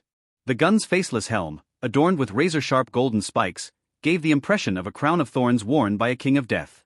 The contraption thrummed with malevolent energy, and nothing remained of Revolver's visage. A ghostly halo of black smoke floated above the helmet. Countless visages and ghoulish skulls reflected on its surface, screaming and crying. Yuan would have hardly paid it any attention, until he caught a glimpse of the Khan's face among them. He saw flashes of Gaiak, Slash, and countless other souls. They were echoes of the past, the last screaming faces of everyone who had ever died from a firearm. And should Yuan falter today, his own visage would join that legion of the dead. Yuan would have lied if he said he didn't find the prospect of fighting this titan daunting. The beginning and the end of his half-life, his very creator, now faced him in its purest form, and he had barely managed to wound it while it still merely stuck to wearing Revolver's body like a suit. What hope did he have of actually killing that thing? He wondered if Ark had ever felt the same when she chose to defy her fate. However, a single desire occupied Yuan's mind beyond the dread and the anticipation. A simple purpose that anchored him into the present moment and renewed his fighting spirit. He would drag Revolver's soul out of that thing. I'll send you back to hell. Yuan shouted while activating his sutra circuit. Gun Demon Incarnation. Yuan's body transformed into its purest form, his revolver absorbed into his metal flesh, his limbs transforming into weapons and his face into a gun. His thrusters burned with the power of flight. He was hardly any bigger than a toy when compared to the gun, but he didn't let that intimidate him. The gunsoul demon shot its god. Yuan fired a stream of chi-powered bullets from his minigun arm at the gun's chest. The projectiles, imbued with both armor-ignoring and explosive properties, phased inside the demigod's chest and detonated a few inches beneath it. Smoking holes erupted across its torso and exposed tendrils of technorganic flesh beneath. The gun answered his assault with a laugh. Its central mouth cackled maniacally as it flapped its wings with the strength of a hurricane, the barrels making it up firing a series of immensely powerful recoil blasts. Yuan retreated at hypersonic speed to dodge them all. The gun proved equally quick. The story has been illicitly taken. Should you find it on Amazon, report the infringement. The giant monster flew after Yuan with speed that belied its immense size. It moved across the air with the grace of a bullet, smashing through the city's ruins and whipping up a hurricane in its wake. Yuan avoided its hand, trying to grab him in midair. La Operación Condor acaba de comenzar, the skulls and ghostly faces forming the gun's halo chanting in 1,000 radio-static voices. Yuan did not understand the language, but it sounded like a threat to him. Continuará hasta que el enemigo se completamente eliminado. Yuan responded by channeling dragon's breath through his cannon arm. A blinding stream of chi-powered fire burst at the gun's faceless helmet and began to melt off its surface. The gun waved its cannon arm like a club, clocking Yuan in the face and flinging him towards the city's outskirts. Les tauntons m'écoutes sont de sortie. The gun chanted, its prayer an echo of past atrocities. Molten parts of its helmet fell off to reveal the iron skull of death itself underneath. Un bail par tête, c'est la règle. It pointed its cannon arm at Yuan and gathered immense quantities of chi inside. The very fabric of space bent around the titanic barrel, the bullet raindrops deviated in its direction as if called by the irresistible pull of gravity. The specter of death loomed over Yuan. The gunsoul put all his power into his thrusters and activated his recoil shockwave. He flew around the city in a wide circle faster than a warhead, faster than lightning, perhaps faster than Coyote himself. He moved at such an incredible speed that the friction burned the metal skin off his flesh. The gun pulled its trigger. Its cannon glowed like the heart of the sun and vomited fire. Yuan's enhanced eyes caught a glimpse of a bullet the size of a house flying out of the barrel. It surged across the landscape like a lightning bolt, the air rippling from its passage. Then the world screamed. The bullet's mere blowback unleashed a shockwave of such cataclysmic power that it ruptured the earth open. The projectile carved a path across the land, blowing dust, debris, and concrete in a straight line. Yuan had managed to fly far away from its path, but he still sensed the ripples spreading across the air. The bullet flew into the wasteland and hit the distant mountains. A massive fireball set the horizon ablaze. The impact shattered the ancient mountains in a flash brighter than the Khan's arrow of light, vaporizing everything caught within its radius. Yuan couldn't help but look at the deadly glow with awe. Such was the power of a demigod of ultraviolence. Worst of all, the gun quickly reloaded. It charged its cannon again while its trigger mouth laughed and its halo of the dead sang its praise. Qianggon zi li chuzhengquan. They said as the gun vomited more fire and death. Smrt reshayet vse problemi, net kelavika, net problem. The gun's second shot proved as equally devastating as the first, and so was the third. The projectiles surged with blinding speed and set the unmade world ablaze. City-sized craters and colossal plumes of smoke formed where they hit, the sheer temperatures of their impact transforming sand to glass. Yuan fired a gun volley here and there, though he mostly focused on circling the gun across the sky. He couldn't afford to slow down for a second. The gun had already begun to charge its fourth shot, regardless of whether or not its attack was in any way efficient at slaying a small and mobile enemy. The monster reveled in the mindless destruction it caused. Every shot allowed Yuan to gain a better awareness of how its chi moved, the same way observing Gatling Man's techniques eventually allowed him to locate his core. It's nightmarishly fast and strong, but inflexible. While Yuan was confident he could dodge the gun's attacks easily enough, damaging it proved a lot more difficult. Using his gunsong technique to imbue his bullets with armor-ignoring, chi-powered explosive shrapnel properties hardly let him inflict more than superficial wounds. I need more power to put it into the ground. Yuan racked his brain for a solution until he remembered one of his past battles. He had already faced one opponent who required an extra punch to hurt. The Rad Hag. Yuan activated his chi sight and analyzed the ley lines crossing the city's ruins. Only a field of rubble remained of the destroyed settlement, but the Earth's flow of chi didn't care for human constructions. It continued to flow like it always did. Yuan positioned himself above the buried railroad. Recalling his feng shui lessons, he weaved a barrier around his cannon arm and pointed it in the way the chi flowed. The gun turned to face him in a gunslinger duel, only for an object advancing into the fading sunset to catch its attention. So many miles separated that target from the city that it hardly looked longer than a point to Yuan. His enhanced eyes sharpened their vision like scopes with chi until the object grew into focus, a caterpillar of steel riding on phantom tracks at full speed. Orient. Yuan's core pulsed in alarm. His friend had crossed an amazing distance in such a short amount of time, covering hundreds of miles in less than an hour, but not enough to escape the gun's sight. Die Einsatzgruppen sind auf der Jagd. The gun pointed its cannon arm at the distant spirit train, its mouth laughing with malicious glee. No one escapes the firing squad. None alive. In your dreams. Clenching his teeth in rage, Yuan poured all of himself into his cannon arm. The power of his will, refined through so many ordeals, coursed through his flesh in a shockwave. Recoil blast.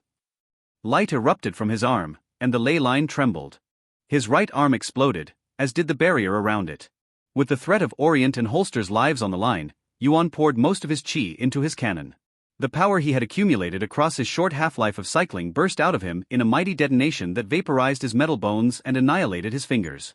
The ley line's chi and feng shui alignment only magnified it. Yuan thought his thrusters would be enough to help him stay in place, but he was wrong. The blowback threw him backward while his shockwave carried on with such strength and speed that the very humidity in the air turned to steam. It picked up power the more it traveled along the ley line, leeching off chi from the earth to grow in size and power. The pain was intense, but not unbearable, not when it saved his loved ones' lives. The recoil blast struck the gun in the right side of its torso, close to the shoulders and joints, keeping its cannon arm attached to it. Although Yuan's attack couldn't hope to match the gun's mountain-destroying might, the impact packed as much of a punch as Orient did when she crashed into Manhattan.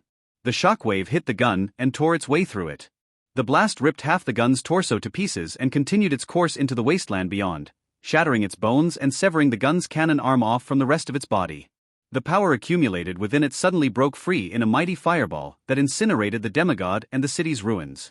As it turned out, the gun wasn't immune to its own power. The cannon arm detonated with the heat and power of an arrow of light.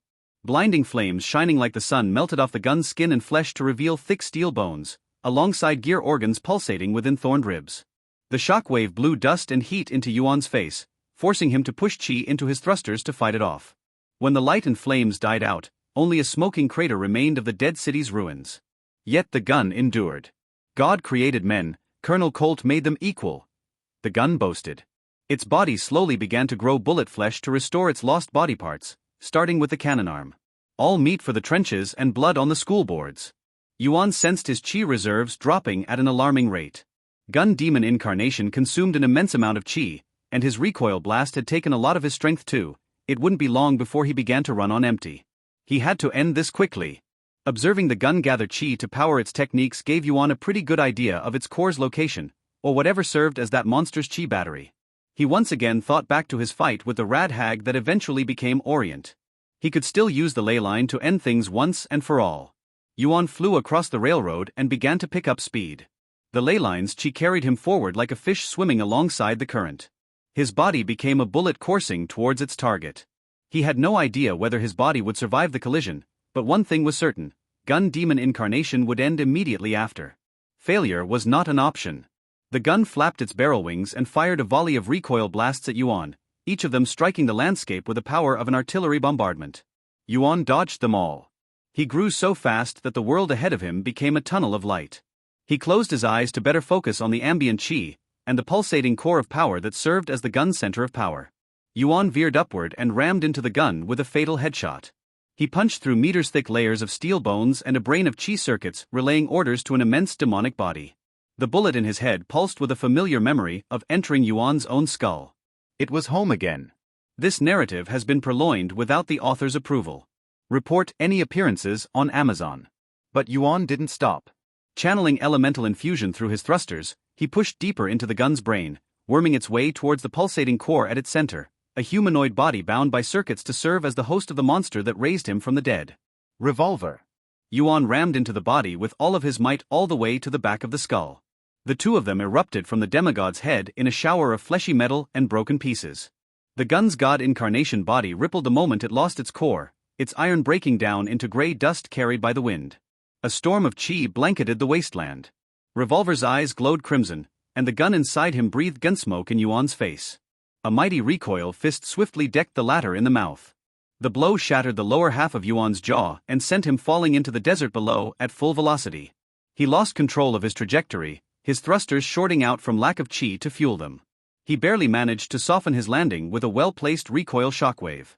Yuan bounced off a dune of sand and dirt, the gun demon incarnation technique literally beaten out of him by the crash. He returned to his human form amidst puddles of broken bullet raindrops and molten metal puddles formed by the gun's earlier bombardments. His entire body brimmed with pain. He had lost his jaw, his arm, and most of his chi. Even moving demanded some effort now. A laughing shadow fell upon him. With gun demon incarnations and short-circuiting his techniques, Yuan had no choice other than to rely on feng shut. He slammed the ground with his remaining left hand and summoned a circular barrier around himself. The gun crashed upon it with all of its weight, its recoil fist straining Yuan's defenses.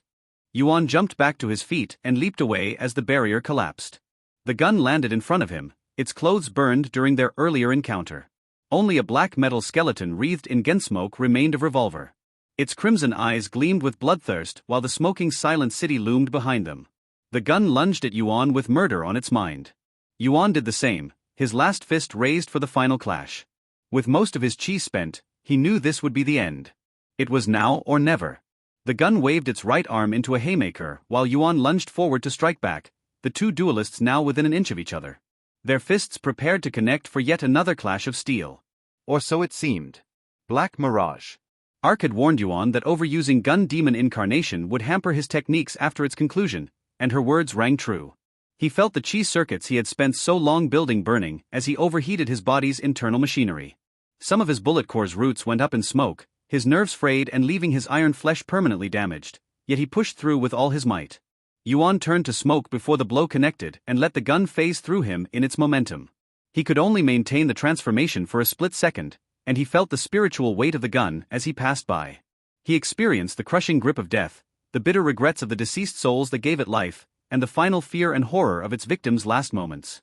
It was awful, like dying all over again 1,000 more times. It only encouraged Yuan to endure further, to end it all here and now.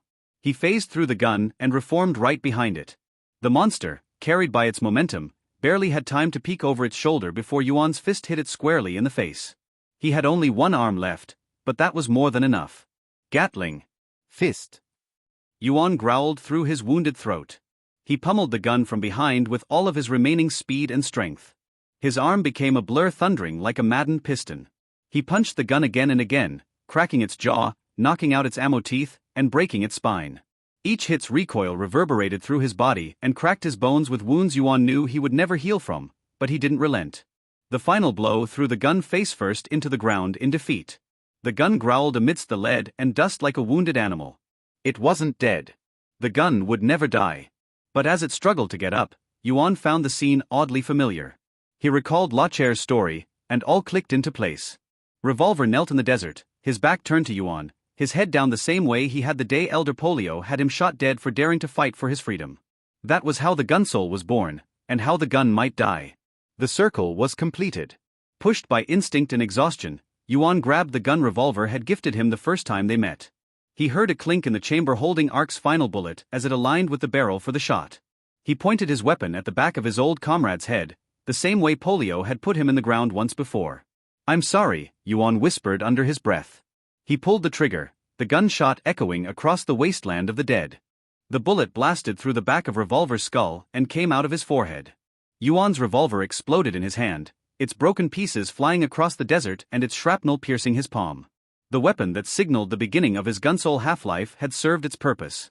Not even the iron skin of the gun, which had resisted almost all of Yuan's attacks earlier, could resist Ark's masterpiece. It blew a fist-sized hole straight through Revolver's metal brain in a shot of heavenly light and continued its course through the desert, eventually hitting the ground and worming its way deep into the earth's bowels. The impact blew the gun's malice away. Its malignant chi left Revolver's body in a wave of blood-curdling ghostly winds. They shrieked into Yuan's ears with the last wails of 1,000,000 victims and the countless gunshots that slew them. He covered his face to protect himself from the vile miasma flowing out of the defeated demigod of ultra-violence. When Yuan lowered his wounded hand, Revolver's body laid on the ground at his feet. Though his ally hadn't regained his true appearance, Yuan sensed none of the gun's evil dwelling within him. The demigod spirit had been violently expelled from its host. For a brief instant, Yuan stood still, his body frozen with tension. Was it over at last? Revolver did not rise to challenge him, and he could feel none of the gun's foul essence within him. Yet the demigod's power continued to hang over the desert like an ominous smog. Yuan had done everything right, hadn't he? So why did his bullet core continue to pulse in alarm? His eyes settled on the hole he blew in Revolver's head, at that tunnel of iron flesh and nerves. He noticed something pulsating within the leftmost part of the temporal lobe, a seed of lead which Ark's final projectile had grazed but not destroyed. A bullet. Yuan's eyes widened in horror as the true weight of his mistake dawned upon him. Elder Polio indeed had Revolver shot in the back of the head, but much like Slash, his executioner had been a lousy shot. He had fired the bullet sideways rather than in a straight and optimal line of fire. And because of that chain of incompetence, Yuan had missed the bullet core.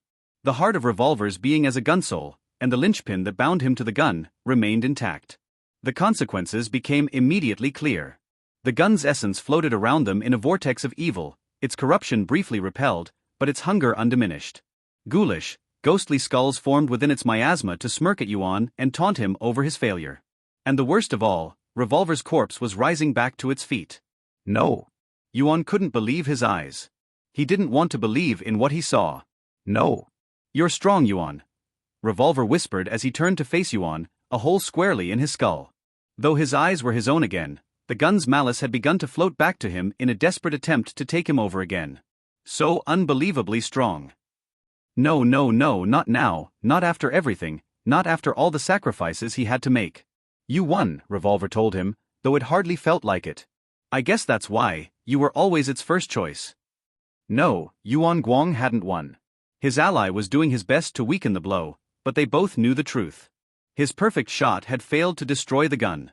It hadn't even freed Revolver from the curse, it just woke him up from his eternal nightmare. He had blown up his chance to end it all. Even if he destroyed the core now, Yuan knew it wouldn't end the gun's existence. He would simply prove himself worthy of its twisted mantle and inherit the curse. He had failed Ark's last wish and everyone who believed in him. For the first time since he rose from the dead, Yuan felt the sting of absolute despair. I'm sorry, Yuan muttered in defeat. What else was there to say? I really thought it would free you. Don't be sorry, Yuan. No one else would have even tried. Revolver let out a heavy sigh. Thank you for being a friend. Yuan would have clenched his jaw, if he still had the teeth for it. He still had enough chi left for a final recoil fist or maybe a last gun demon incarnation blitz. Revolver's bullet core was exposed and an easy target. He could at least do something right. I will lose control again soon, Revolver whispered in defeat. And when I do, I will kill you. Not if I kill you first, Yuan replied, his fist raised. He was ready to pay the price for defeat, and spare his old ally the curse's pain and guilt. I'll let you rest. This story originates from Royal Road. Ensure the author gets the support they deserve by reading it there. Revolver hesitated for a brief instant, the thought of allowing himself to die crossing his mind.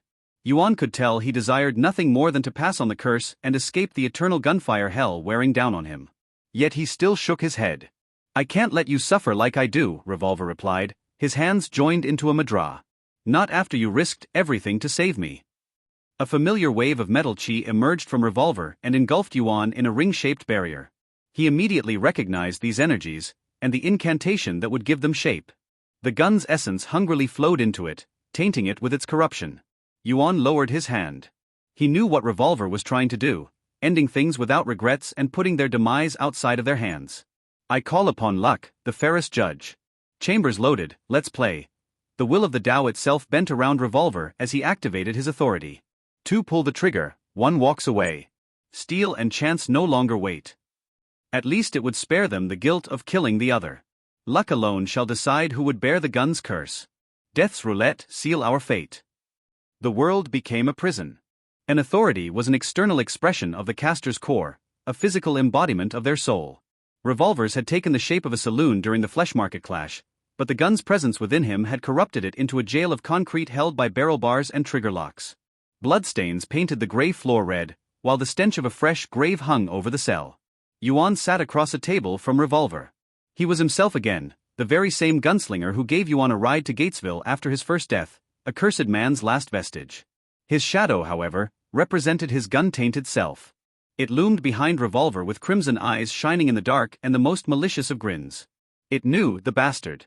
It knew that the game was rigged in its favor. The gun would win a powerful host no matter the outcome. And as a six-chambers revolver magically appeared within Yuan's bleeding hand, with one bullet meant for him and another for his opponent, the injustice felt unbearable. Why? Why did it have to end this way, with two men betting over which of them would live to suffer in the other's stead? Zarzoa and Mordigin both believed in the wheel of karma, that what went around came around. Was this Yuan's punishment for contributing to Flesh Market's destruction or failing Ark? Had saving Holster, keeping the cube of Natho out of the wrong hands, and avenging dead friends not been enough to wipe away the karmic debt he owed? What went wrong? Yuan tried to figure it out even as the authorities' power compelled him to put the revolver against his skull.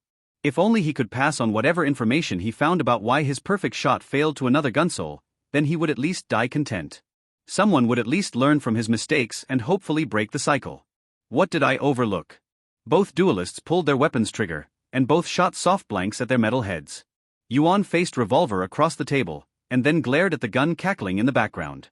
The gun had no revolver. Yuan froze in shock. While the gun's last possessed host participated in the last game of roulette, its disembodied incarnation didn't. Its shadow observed the roulette duel, but did not partake in it. None of the players can harm each other, except through the game, Yuan thought as he recalled the authorities' rules, his eyes widening in recognition. But the gun isn't playing. It's targetable. And while Revolver's authority was the physical incarnation of his soul, the gun's shadow was the purest essence of the spirit infecting him. If it perished here, if it was wiped clean within the very heart of Revolver's identity, then it might be exorcised without killing the host. The right place. This prison of a soul was the right place.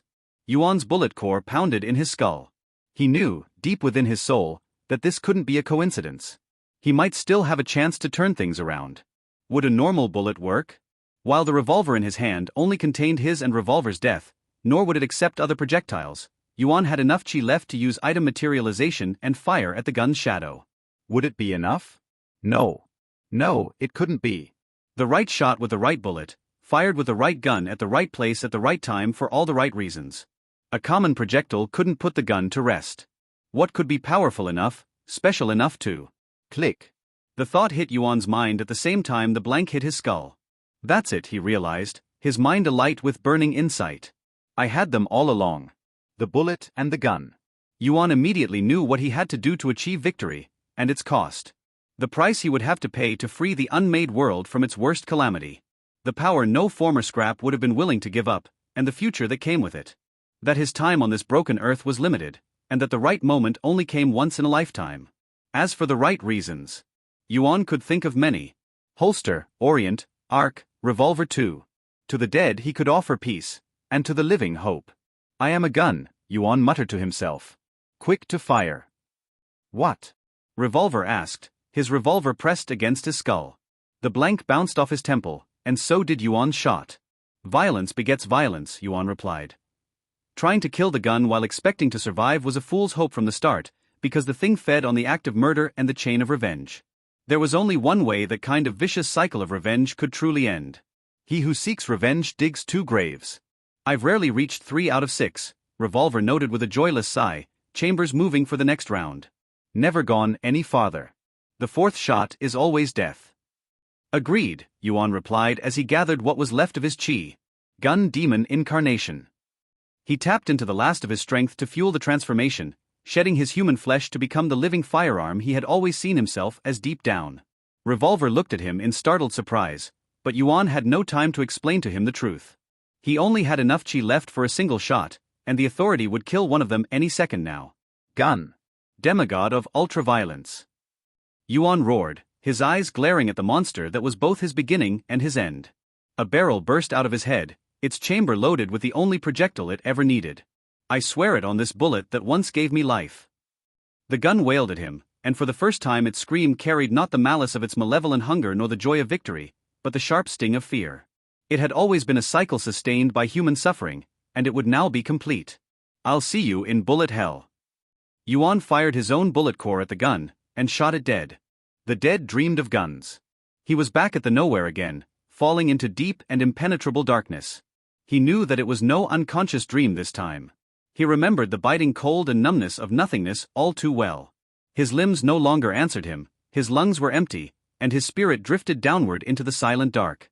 Most importantly, his bullet core no longer pounded in his skull. It was gone, and the gun alongside it. Yuan had felt the curse's destruction during the final impact. He had heard its final wail and bore witness to its annihilation the moment his core shattered against its spirit. The cycle that sustained its evil had finally reached its destined completion, and he had felt the soul of Revolver linger behind after he dragged the gun through death's waiting door. A life for a life. It seemed like an even trade to Yuan. Yuan Guang had died saving his friend, spared the unmade world from a gun-blazing calamity, and fulfilled Ark's final wish. He had made a difference, the good kind. He had died satisfied. The only thing he regretted was leaving Holster and Orient alone, to find their own way into the wasteland without him. As Yuan drifted into the dark, he could only pray the Wayfinders would allow him to see them again in his next life. He was almost tempted to come back as a hungry ghost simply to meet them again, to tell these two how much he had cherished their time together, but he knew he wouldn't return from this. His last breath's bullet had always been a one-way trip. Then why did he hear gunshots? The sound of pulled triggers and explosions rocked the nowhere's overbearing silence. A song of blasts and burns resonated across the darkness in an erratic symphony. It sounded like the noise of a distant bombardment coming from high above. Yuan focused on its source, turning his attention upward, if such a thing had any meaning in the nowhere. He saw a blazing light in the distance, and forms falling from it in a rain of blood and lead. Corpses. Most were humans, but a few belonged to beasts, demons, even Yaoguai. They fell down into the darkness, each with a bullet lodged somewhere in their flesh. Headshots, heart shots, leg shots, all victims of 1,000 firearms running amok. The gun was dead, but its worshippers lived on. Mortals would continue to sacrifice lives on the barrel altar until the end of life on Earth. Heroes or villains, it didn't matter. The bullet hell would claim them all without distinction. In a way, little had changed. Except this time, there was no prison warden to give these bitter souls another shot at revenge. They would have to find rest, whether they liked it or not. It seemed so tragic to Yuan. For every gun soul tormented by the gun, there had been someone like him or Revolver who took a stand against the horrors of the wastes. There were so many victims and warriors among these people, amidst the killers and murderers. It felt unjust that they would fade away while the evil that slew them endured. If only they had had the same chance he did. A sharp pulse spread through Yuan's chest, waking up his limbs. His heart pounded with a gunshot's roar, once, then twice, and so on. That was impossible. His heart had long stopped beating on its own. His bullet core had been the linchpin of his being, and it was gone. Yet it beat in his chest with a minigun's pace, its pulse raw and intense. Yuan felt something stirring in the void around him. He recognized that slow increase of pressure, that intense sense of a looming presence getting closer. Something vast and incomprehensible, as omnipresent as gravity and as all-powerful as the relentless march of time, a force of nature that Yuan's mind could hardly appreciate the true size of. The presence vibrated around him, like sound spreading through water or a giant fish sending ripples through a pond too small for it. It had no outline nor shape, yet Yuan sensed its gaze, its awe-inspiring attention, its will worming its way into his soul. "Will you return them?" it asked. Those weren't words, because that entity had long since transcended the need for sounds and symbols. Its will and meaning simply manifested themselves within Yuan's heart, clear and concise. "Are you the death song?" Yuan asked in awe. Was it the wayfinder of death, who ascended to the Tao to become a cosmic principle bringing the regretful dead back as ghosts to the world of the living? It certainly felt that way to him. The force ignored his question and repeated its own, slower this time. "Will you return them?" Them. Somehow, Yuan knew the thing spoke of the falling corpses raining down around him. Where? Above. Was he delirious? Or was this a test to see how he would reincarnate? A final test of karma? "Why ask me?" Yuan pondered. "They are yours, not mine," the entity replied. "They died in your name." His name? How could all of these people have died in his name? They hadn't died for him, or even at his hands. The one thing they had in common. The answer came to him in a gunshot heartbeat. He had aligned his soul to a path, and now it seemed clear to him. He had carved its truth into his bones and spirit, and without the gun's corruption to cloud it in blood and darkness, he could finally see it in all of its simple glory. Stolen from its rightful author, this tale is not meant to be on Amazon. Report any sightings. The phenomenon that gave rise to the demigods of ultraviolence wouldn't end until humanity ceased to anoint their weapons with the blood of the dead. The gun had been a man-made deity born of carnage, but it was only one of war's 1,000 visages. The chi of the deceased sacrificed on the barrel altar would always go somewhere. If not to the gun, then to the one who wielded it. "Will you guide these lost souls?" the presence asked. "Will you be their shepherd?" "Yes," Yuan replied without hesitation. "Yes, I will." Deep within himself, he knew he had spent his entire life preparing for this. Kagaya told him as much. At 100 thresholds, facing 100 foes, he always chose to pick up a gun and return fire. He was born to be a gunman. He sensed a wave of satisfaction through the void as the presence acknowledged his choice and gave him its blessing. A gunshot echoed in his soul, and the gunman triggered back to life. His eyes snapped open to face the moonlight and planetary rings glittering in the starlight above. The cold desert wind blew on his metal skin and pushed away the gunsmoke breath oozing from his mouth. He felt whole, his arms ending in miniguns and cannons, his back's thrusters waiting to fire. A smoking cannon waited to fire on his forehead. He was healed, perfected. He was back in his gun demon incarnation form, but it no longer demanded any chi from him. His soul had transcended the need for a human-shaped safety vessel. He had become what he was always meant to be. Yuan. Yuan turned his head to look at Revolver. It was his old ally, returned from the dead, the very same Gunsoul who had given him a ride to Gatesville and saved him from polio. The gun's shadows no longer obscured him, nor did its malice consume his mind with bloodlust. He was wounded and had yet to regenerate fully, but he was alive. Alive and free. Revolver, Yuan whispered, though it was difficult to hear himself over the song of gunshots carried by the wind. He could hear them all around him from half a world away, calling out to him. Are you? Revolver marked a short pause, his head tilting to the side. He had taken a few steps away from Yuan, his posture betraying both his fear and hope. You? Or at least in there. Yes, it's me, Yuan replied calmly, his thoughts clouded by the last breaths and gunshot prayers reaching him from across the unmade world. Why? Revolver pointed at something above his forehead.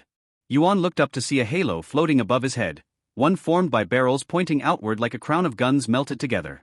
He also suddenly noticed another telling detail. A bullet core pounded in his head, stronger than ever before. Chi from all across the unmade world flowed into its smoking embrace. I sense the gun's presence inside you, but it's different, Revolver whispered. It's quelled. Like the safety's on now. It is. The gun is part of me, but I'm greater now. Yuan took a deep gunsmoke breath. The word came to him from the depths of his soul. The gunman. Revolver lowered his hands in a mix of relief and confusion. I don't get it. Did you beat the gun? Is it over? It is, a familiar voice answered. Your friend has mastered the gun path. Revolver's head snapped up as Kaguya descended from the sky on her umbrella. Her sudden appearance didn't surprise Yuan in the slightest. He had the feeling that she had been watching the battle from afar, waiting to see the resolution. Who the hell are you, lady? Revolver asked in disbelief. Did you just fly down from the moon? Mayhaps, Kaguya replied as she gracefully landed on the ground, and then immediately gave Yuan a bow. I must applaud you for your victory, Yuan Guang. I didn't think I would live to see this day. You have done something unheard of. A smile stretched on her lips. You have put an end to a demigod of ultraviolence. So the crazy bastard did it, Revolver muttered in astonishment. You've killed the gun. I've mastered it, Yuan corrected him. The gun would never die so long as firearms continued to kill, but it had become part of his path rather than the other way around. A tool for the gunman to wield. That's insane, Revolver said, his hand moving to scratch the back of his head. That was the only way it could be defeated, wasn't it? If you sacrificed your bullet core to take it out in the name of protecting others. Giving up the strength all of us former scraps killed to preserve. What is the difference between a killer and a warrior? Between a coward who murders the weak and the hero who stands up to evil? Kaguya asked Revolver, though she did not wait for an answer. It is quite simple. The former kills because they have nothing to lose, and the latter fights because they have something to protect. No more, no less. Yuan squinted at her. Did you know this would happen? He asked. Was this your plan from the start? Of course not, Kaguya replied. Yuan's enhanced senses let him quickly pick up on any facial expression, and he detected no lie. In fact, she sounded almost offended by the suggestion. But now that I saw how it all unfolded, all the twists and turns, the truth seems clear and simple. Mastering a gun means being able to put it back in its holster when the work is done. Yuan nodded sharply and looked over the horizon. So many people out there had yet to learn that lesson, enthralled by the very power guns offered them. I can raise the people from the dead as gunsouls now, he said calmly. I hear them calling out to me. I can choose who returns from death now. Raise warriors instead of killers. This made Revolver uneasy. But what happens if a gunsoul kills you now, Yuan? He asked. I mean, will they take the power and assume the mantle? Will it revive the curse and restart the whole thing all over again? Who can say? Kaguya replied with a shrug. A book has closed, and the next tale has yet to be written. All of us are walking into unexplored territory. There has to be a catch. Revolver shook his head in disbelief. He still struggled to accept that neither of them died for the other's sake. It's too good to be true. I had to destroy your cruiser to save you, Yuan pointed out. Revolver marked a short pause, as if trying to figure out whether or not Yuan was trying to make a joke. Though he was entirely serious, his fellow gunsoul still exploded in laughter. Yeah, I've got to repair it and give it a good polish. Revolver let out a sigh of contentment and sincere gratitude. Thank you, Yuan. You did more than save my life, you saved my soul. I owe you one. You saved me once, Yuan replied with a chuckle. What comes around goes around. Don't expect me to worship you or kiss your ass though. I ain't the religious type. Revolver thoughtfully studied him for a moment. What are you gonna do now, lad? I am curious to hear it too, Kagaya said. The fifth coil and the Tao are both within your reach. You truly think I could become a wayfinder? Yuan asked. The very idea seems so far out of reach, even with his newfound power. Is that even possible for the likes of us? What are you talking about, Yuan Guang? She smiled at him. You are the gun who killed the gun. There's no way you'll ever lose. When she put it that way, Yuan only briefly considered the proposal before deciding against pursuing the Tao, at least for now. Power for its own sake didn't appeal to him. He recalled Mordigen's words, how the world was unbuilt rather than unmade. The gun had only been one demigod of ultra-violence among many, not to mention the likes of the Enyong Khan and Manhattan still continued to sow misery across the unmade world. More than anything, he thought of Ark. She had been wrong about the perfect shot and would have failed to end the curse, but her teachings paved the way for Yuan's victory. Her last request had been that he put an end to the gun's cohorts, and he owed it to her memory to follow through with it. He couldn't ascend to the heavens without cleaning up the house first. I'm going to make this world better, Yuan decided. Ark had asked him to defeat the demigods of ultra-violence, and he would do so. Put an end to tyrants and monsters both. Well, lad, I finished what I set out to do and never expected to live this long, so, Revolver pumped his fist with enthusiasm. Where you go, I'll go. Thank you, Yuan replied, his eyes looking at the starlight horizon and the ley line flowing into the wasteland. But first thing first. His thrusters lit up with power. We have a train to catch up to. 5 years later, in a faraway land, Ayatsuri Kenta was driving for his life, his product screaming in the back of his car. He could still hear the gunshots ringing in his ears. The desert ahead was hot and unwelcoming, while only death awaited behind him. He could see the plumes of smoke rising from the Sacri farm in the rearview glass mirror. The place where he had spent the last 10 years of his life was gone, wiped out in an instant. Shut your trap, Kenta told his product, the last human pillar the Sacri farm managed to produce before everything went to hell, and the only one he managed to snatch up before those cursed gunsouls crashed through the front door. The boy, an orphan hardly older than 7, wouldn't stop mewling and crying. I said shut your fucking trap. A shadow obscured the sun on his left. Kenta's blood froze in his veins even before he looked at the incoming danger. They had heard the boy.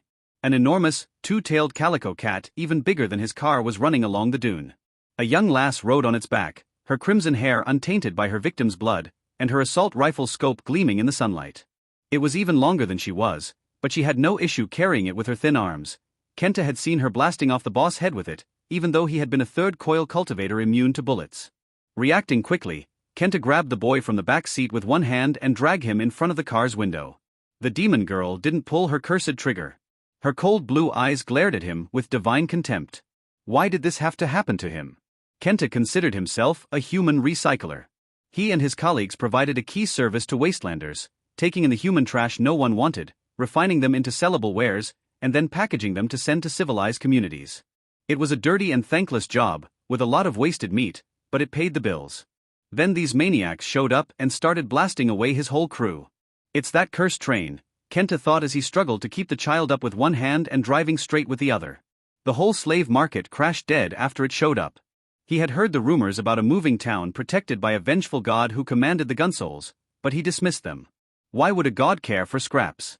A trio of strange contraptions blocked the road. They were small, hardly bigger than a human head, with mechanical wings carrying their tiny frames above the ground. Their shiny helmets sported trigger-shaped lines and 2 blue eyes shining inside a sea of darkness. Their small, armored hands wielded oversized weapons with barrels longer than Kenta himself and tiny triggers. Cannons. Big cannons. Kenta veered to the right as they took aim at his vehicle, only to realize his mistake a second too late when they refused to pull their triggers. He had been deceived. His car hit something invisible, a soft wall carved in the very fabric of reality that stopped his vehicle dead in its tracks. Kenta expected to be thrown through the windshield, but the collision, if he could call it that, was as gentle as hitting a cushion. Neither he nor his product suffered any injury. But the girl was now right in front of them, her barrel with a straight line of fire on his head. She pulled the trigger, and nothing seemed to happen for a brief instant. The windshield didn't shatter and no bullet hit him. For a small moment in time, Kenta thought she had spared him. Then he felt the pain flaring beneath his forehead's bones and inside his brain. Kenta died before he heard the gunshot. Holster waited for the slaver to stop moving, then lowered her rifle. The man was dead and stiff, his hold on his victim loosening. The sight filled her small heart with pride. It had taken her many months of work to fine-tune bullets capable of bypassing skin and bones alongside inorganic matter, but it worked like a charm. She didn't like frightening those she saved by spraying them with their captive's blood. She had been in their place after all. She knew their fears. Are you okay? Holster asked the child with a kind smile and a cough. Her voice was hoarse from all the shouting, her throat sore. The poor boy responded by crying. Holster cursed herself for asking such a stupid question. Of course he wasn't okay. She should have thought of something better. Gautama opened the car apart with her big paws, then gently grabbed its terrified occupant with her mouth and lifted him by the neck. The poor kid immediately stopped crying. Gautama's touch never failed to calm anyone caught in her tender jaws. Holster didn't forget to pet her on the head for it. Everything will be all right, Holster reassured him. You're safe now. She brought her fingers to her mouth and whistled. 6 of her Cheriguns gathered around her, all of them sporting different weapons from cannons to Kalash angels. Can you carry him to Mr. Lachair? Holster asked them kindly. Her doctor had grown very skilled at treating human pillars over the years. He had even successfully operated on and cured a few. He'll help him. Holster knew her Cheriguns weren't truly sentient.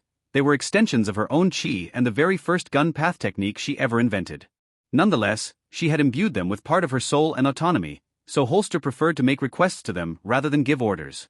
She had been a slave once. Nobody liked to be bossed around. Her Cheriguns let out clinking noises, then dematerialized their weapons back into the raw chi they'd been created from. They gently grabbed the boy by his arms, then carried him away. Holster and Gautama watched them fly over the dunes with big bright smiles. You're sure it's wise to entrust that boy to your critters? Uncle Revolver asked as he rode down the dune, his cruiser spirit machine thrumming. The wayfinders know where they wander off to sometimes. I trust them, Holster replied. She knew her Cheriguns could make a mess of themselves sometimes, but they always gave their all. Is it over? We've cleaned up the trash can farm, Uncle Revolver replied, while tipping his hat to her. You did good, girl. Your parents will be proud. Holster smiled sheepishly. Spending her early years as a chi battery meant that Holster's reserve surpassed that of other cultivators her age many times over, to the point that she found it easier to focus on techniques that required a large output. Channeling her extra chi through her Cheriguns came easier to her than gunsongs or black haze, though she hoped to master both within the year. The gun path came easily to her. Very few cultivators pursued it outside of the gun souls Dad raised from the dead every now and then, but Holster knew it was made for her since he first offered her that gun all those years ago. When the time came for her to dedicate herself to a chosen discipline, it simply clicked. Although, Uncle Revolver chuckled to himself. Your father will be worried sick if we don't return home soon. I know, Holster replied with a cough. Even after all this time she still struggled a bit with speaking words out loud, though Mom said she was improving each year. I didn't wish to worry him. You're the gunman's little angel, Uncle Revolver teased her. Of course your father's worried about you leaving the nest. He worries so much he still hasn't found time to finish his authority. Holster smiled sheepishly. Bucket had coined the nickname when he included Dad in his universal train theology, after putting up a shrine for Lady Ark, but it stuck among Traintown's people. It brought a smile to many faces, and that was all that mattered to Holster. Come to think of it, Holster didn't remember ever seeing Mr. Bucket smiling since she met him all those years ago, or even his face. How strange. Holster rode with Uncle Revolver across the dunes, past the ruins of that awful human pillar farm. The mere sight of the compound sickened Holster's stomach. It reminded her of that cruel sect building where the Flesh Mansion sect cultivators bound her core and then shipped her off like merchandise. Dad had long shot dead both her captors and the customer she was meant to be delivered to, but she still had nightmares about what could have happened had he never rescued her. This novel is published on a different platform. Support the original author by finding the official source. It was why she had insisted on leading the charge against that Sacri farm, as the slavers called it. Dad would have had no issue wiping them out on his own, and he wouldn't even have to fight. Tales of the gunman inspired enough fear around these parts that these slavers would have likely surrendered at the mere sight of him. But Holster had instead insisted on dealing with the group herself without his supervision. She wanted to prove to herself that she could finally fight back against the monsters who had created her, and to show her parents that they didn't need to worry about her safety anymore. It took a lot to convince them to let her try. Mom only agreed if Holster had Uncle Revolver watching over her. Holster thought she acquitted herself well, though the sense of triumph she felt over putting down slavers didn't compare to the joy of opening the cages holding her fellow human pillars captive. Fellow, Holster muttered to herself. What did you say? Uncle Revolver asked. I'm still one of them on the inside, Holster replied as they observed the wicked farm from atop a dune. Traintown citizens guided children into cars or gave them first aid treatments. Those who had families to return to would be reunited with their parents, and the others would hopefully find a new home inside Mom's wagons. A human pillar. It had been 4 years since they found the great and wise long dragon sage that Miss Ark had visited in the past, after a year-long journey across the wastes. Holster would never forget that encounter. How scared and amazed she had been of that great and ancient beast with golden scales that shone brighter than the sun and horns that jutted out of his head like a crown. It had looked so majestic atop its throne of treasure and spirit roots, and so scary when it demanded that Dad work for him a full month in return for him curing Holster of her human pillar status. Dad refused to speak of what quest the great elder dragon sent him on, but it must have been harrowing. The very mention of a dragon spooked her dad more than any demigod of ultraviolence, and he refused to tell Holster what happened to this day. All that Mom would say on the matter was that he had been thoroughly tested. At least Mr. Long stayed true to his word and agreed to safeguard the cube of Natho from threats until they found a way to destroy the evil within it. Dad had decided to focus on other demigods in the meantime. The nuke was safely contained, while the likes of the Blade, the Biohazard, and the Arson remained free to torment others. Holster knew he would get them in time. They had put down the gun and the bow already. In fact, it was their hunt for the truck, demigod of cars and vehicular manslaughter, that led them to this region. That one was the most elusive of their targets yet, both for its ability to teleport across vast distances and its erratic behavior. The monster hunted down and persecuted isolated targets without rhyme nor reason. If it had a pattern of attack, Holster couldn't figure it out yet, though it seemed to favor young men of Japanese descent as its favorite victims. Mom was looking long and hard into that ancient civilization, but couldn't find anything tying it to the truck for now. They had been looking for clues about it when they learned about the local slavers' guild and decided to take it out. I still think like I'm a scrap too, Uncle Revolver said as they drove home. So does your dad, which is good. Someone's gotta care for them. I care, Holster replied.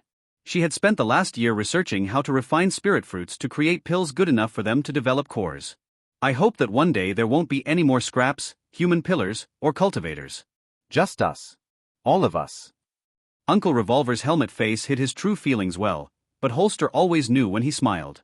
She could feel it in the air, like so many other things. What is it, Uncle? She asked softly. The older you get, the more you look like your mom, Uncle Revolver said. Or maybe it's the other way around. I can never tell. How odd.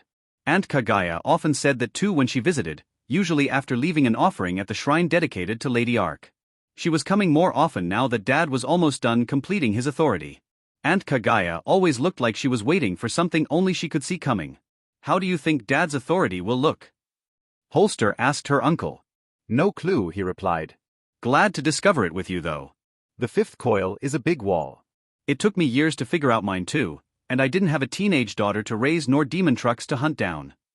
Holster giggled to herself. I helped.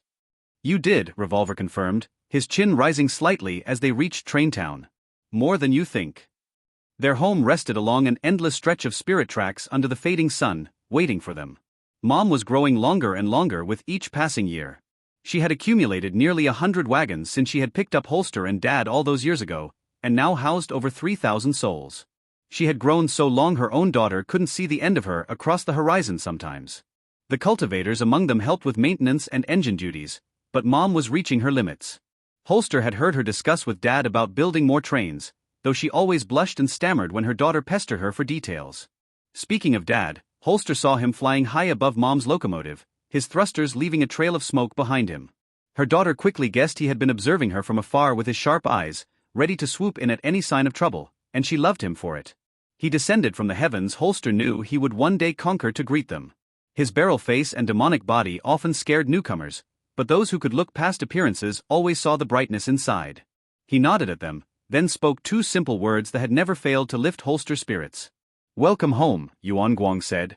His daughter smiled back, and all was right in the unmade world. An ending. And that bullet has reached its target. When I put up Gunsoul and Dungeon Wreckers, which will hit RR someday soon, for the vote on Patreon and they ended up nearly tied, Gunsoul hardly managed to edge ahead by 1 vote. Both of these stories are probably my weirdest, shortest and most niche works yet, and were imagined as a way for me to change my mind off Commerce Emperor, a much longer work on which I'd burned out on. Gunsoul was pretty much imagined as the anti-CE.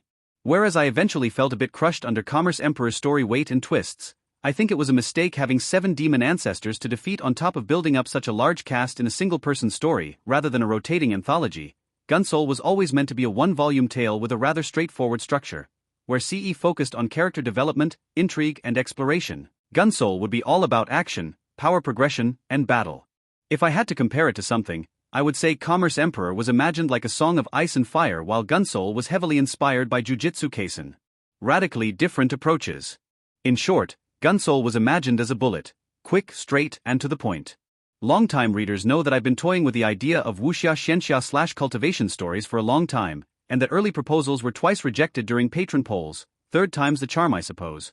Older readers will remember that I also considered an American/Western spin-off of The Perfect Run set in Northern America, which was also rejected in a poll.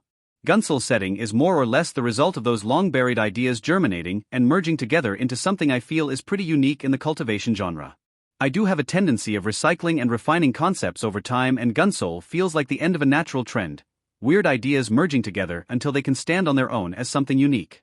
On one hand, that niche approach has its cost, since Gunsoul is currently my story with the fewest followers on RR yet, even worse than my old dark fantasy Underland. But on the other hand, I'm super satisfied with how it turned out anyway. It seemed many of you enjoyed it very much, and I had a blast writing it up. I think that going into this novel knowing I could choose to end it there on a high note without the pressure of going into a long-running saga really helped maintain my spirits through it. I think I'm the kind of writer who needs to keep trying new stuff to feel satisfied, and projects that go on too long start feeling suffocating after a while, especially if I end up disappointed in how it turned out or when they underperform. I don't think anybody would publish online if we writers were only writing for ourselves. There's a part of me that always dies inside when people unfavorably compare my niche works to old successes like The Vain Cur or The Perfect Run, like I've only struck gold once or twice and everything I do afterwards will be in the shadow of past achievements. So in a way, I'm very proud of Gunsoul because it helped me rediscover how it felt to write something unique for its own sake, without regrets nor bitterness. It was a very pleasant experience, and I hope it felt the same way to you. I think I'll probably write more action stories of that kind in the future. So, how much of the storyline and ending was planned? Almost all of it actually, though a Patreon poll on Yuan's path midway through the story heavily influenced some characters' roles, like the gun's host. Had some patrons chosen differently, it could have been Ark standing at the end of Yuan's road, and Revolver walking by his side as his mentor. The different battles, the fight for the cube, everything else hardly changed much from the original outline. I suppose it's much easier to run a tight ship on a shorter journey. As for what comes next, honestly, I'm satisfied with the current ending. Most cultivation stories go on forever because, well, ultimately the quest of power for power's sake never ends. There are always higher mountains to climb, until eventually even godhood becomes a stepstone among others. It's a cycle of diminishing returns that eventually peters out. It's why I ensured Yuan was always training for something, first vengeance against Slash, then protecting the family he had gathered around him. And well, he achieved both. It's not that I'm closing the door on more stories in the unmade world. I could show Yuan ascending through the remaining coils or hunting down the demigods of ultraviolence, or write about Holster or more, but honestly I'm satisfied with the current ending for now. Like a Western story, the town is saved and the heroes venture into the sunset to face whatever fate awaits them. If I do return, it would have to be with a bigger plot that I feel resonates with me and readers both. I mostly themed Gunsoul after the cycle of gun violence and especially the trend of cultivation becoming more about cool power-ups than the pursuit of enlightenment it started as, and maybe there are impactful tales to write in that setting, but honestly I haven't thought of any yet. Maybe one day. Who knows? I've got a lot of other stories I want to tell in the near future. That, and unfortunately writing 5 chapters a week is super good for intense pacing, but eats away a lot of time and resources. I intended to advance on DW and CE, but once I dedicated myself to the new schedule, I ended up unable to work on either. It's why I don't think I'll publish DW on RR until I've completed CE first. If you chase too many rabbits, you'll lose them all. So, for what comes next, as I said, my priority is now to finish Commerce Emperor since we're a handful of chapters from the conclusion. Gunsoul did a good job at staving off the burnout I felt with that story and building up writing momentum, so I intend to complete that trilogy on November. That has been a long time coming, and I apologize to readers of that story who haven't had news on that front for a while. I think I overestimated my ability to divide my focus between different novels, but be assured that I'll focus on that one till the finish. Otherwise, I've also put up a poll on Patreon for the next post-CE story, which should conclude at the end of November. In any case, I hope you've enjoyed that strange cultivation western. I'd be happy to read your final thoughts in the comments, and write to you soon. Best regards. Voidy.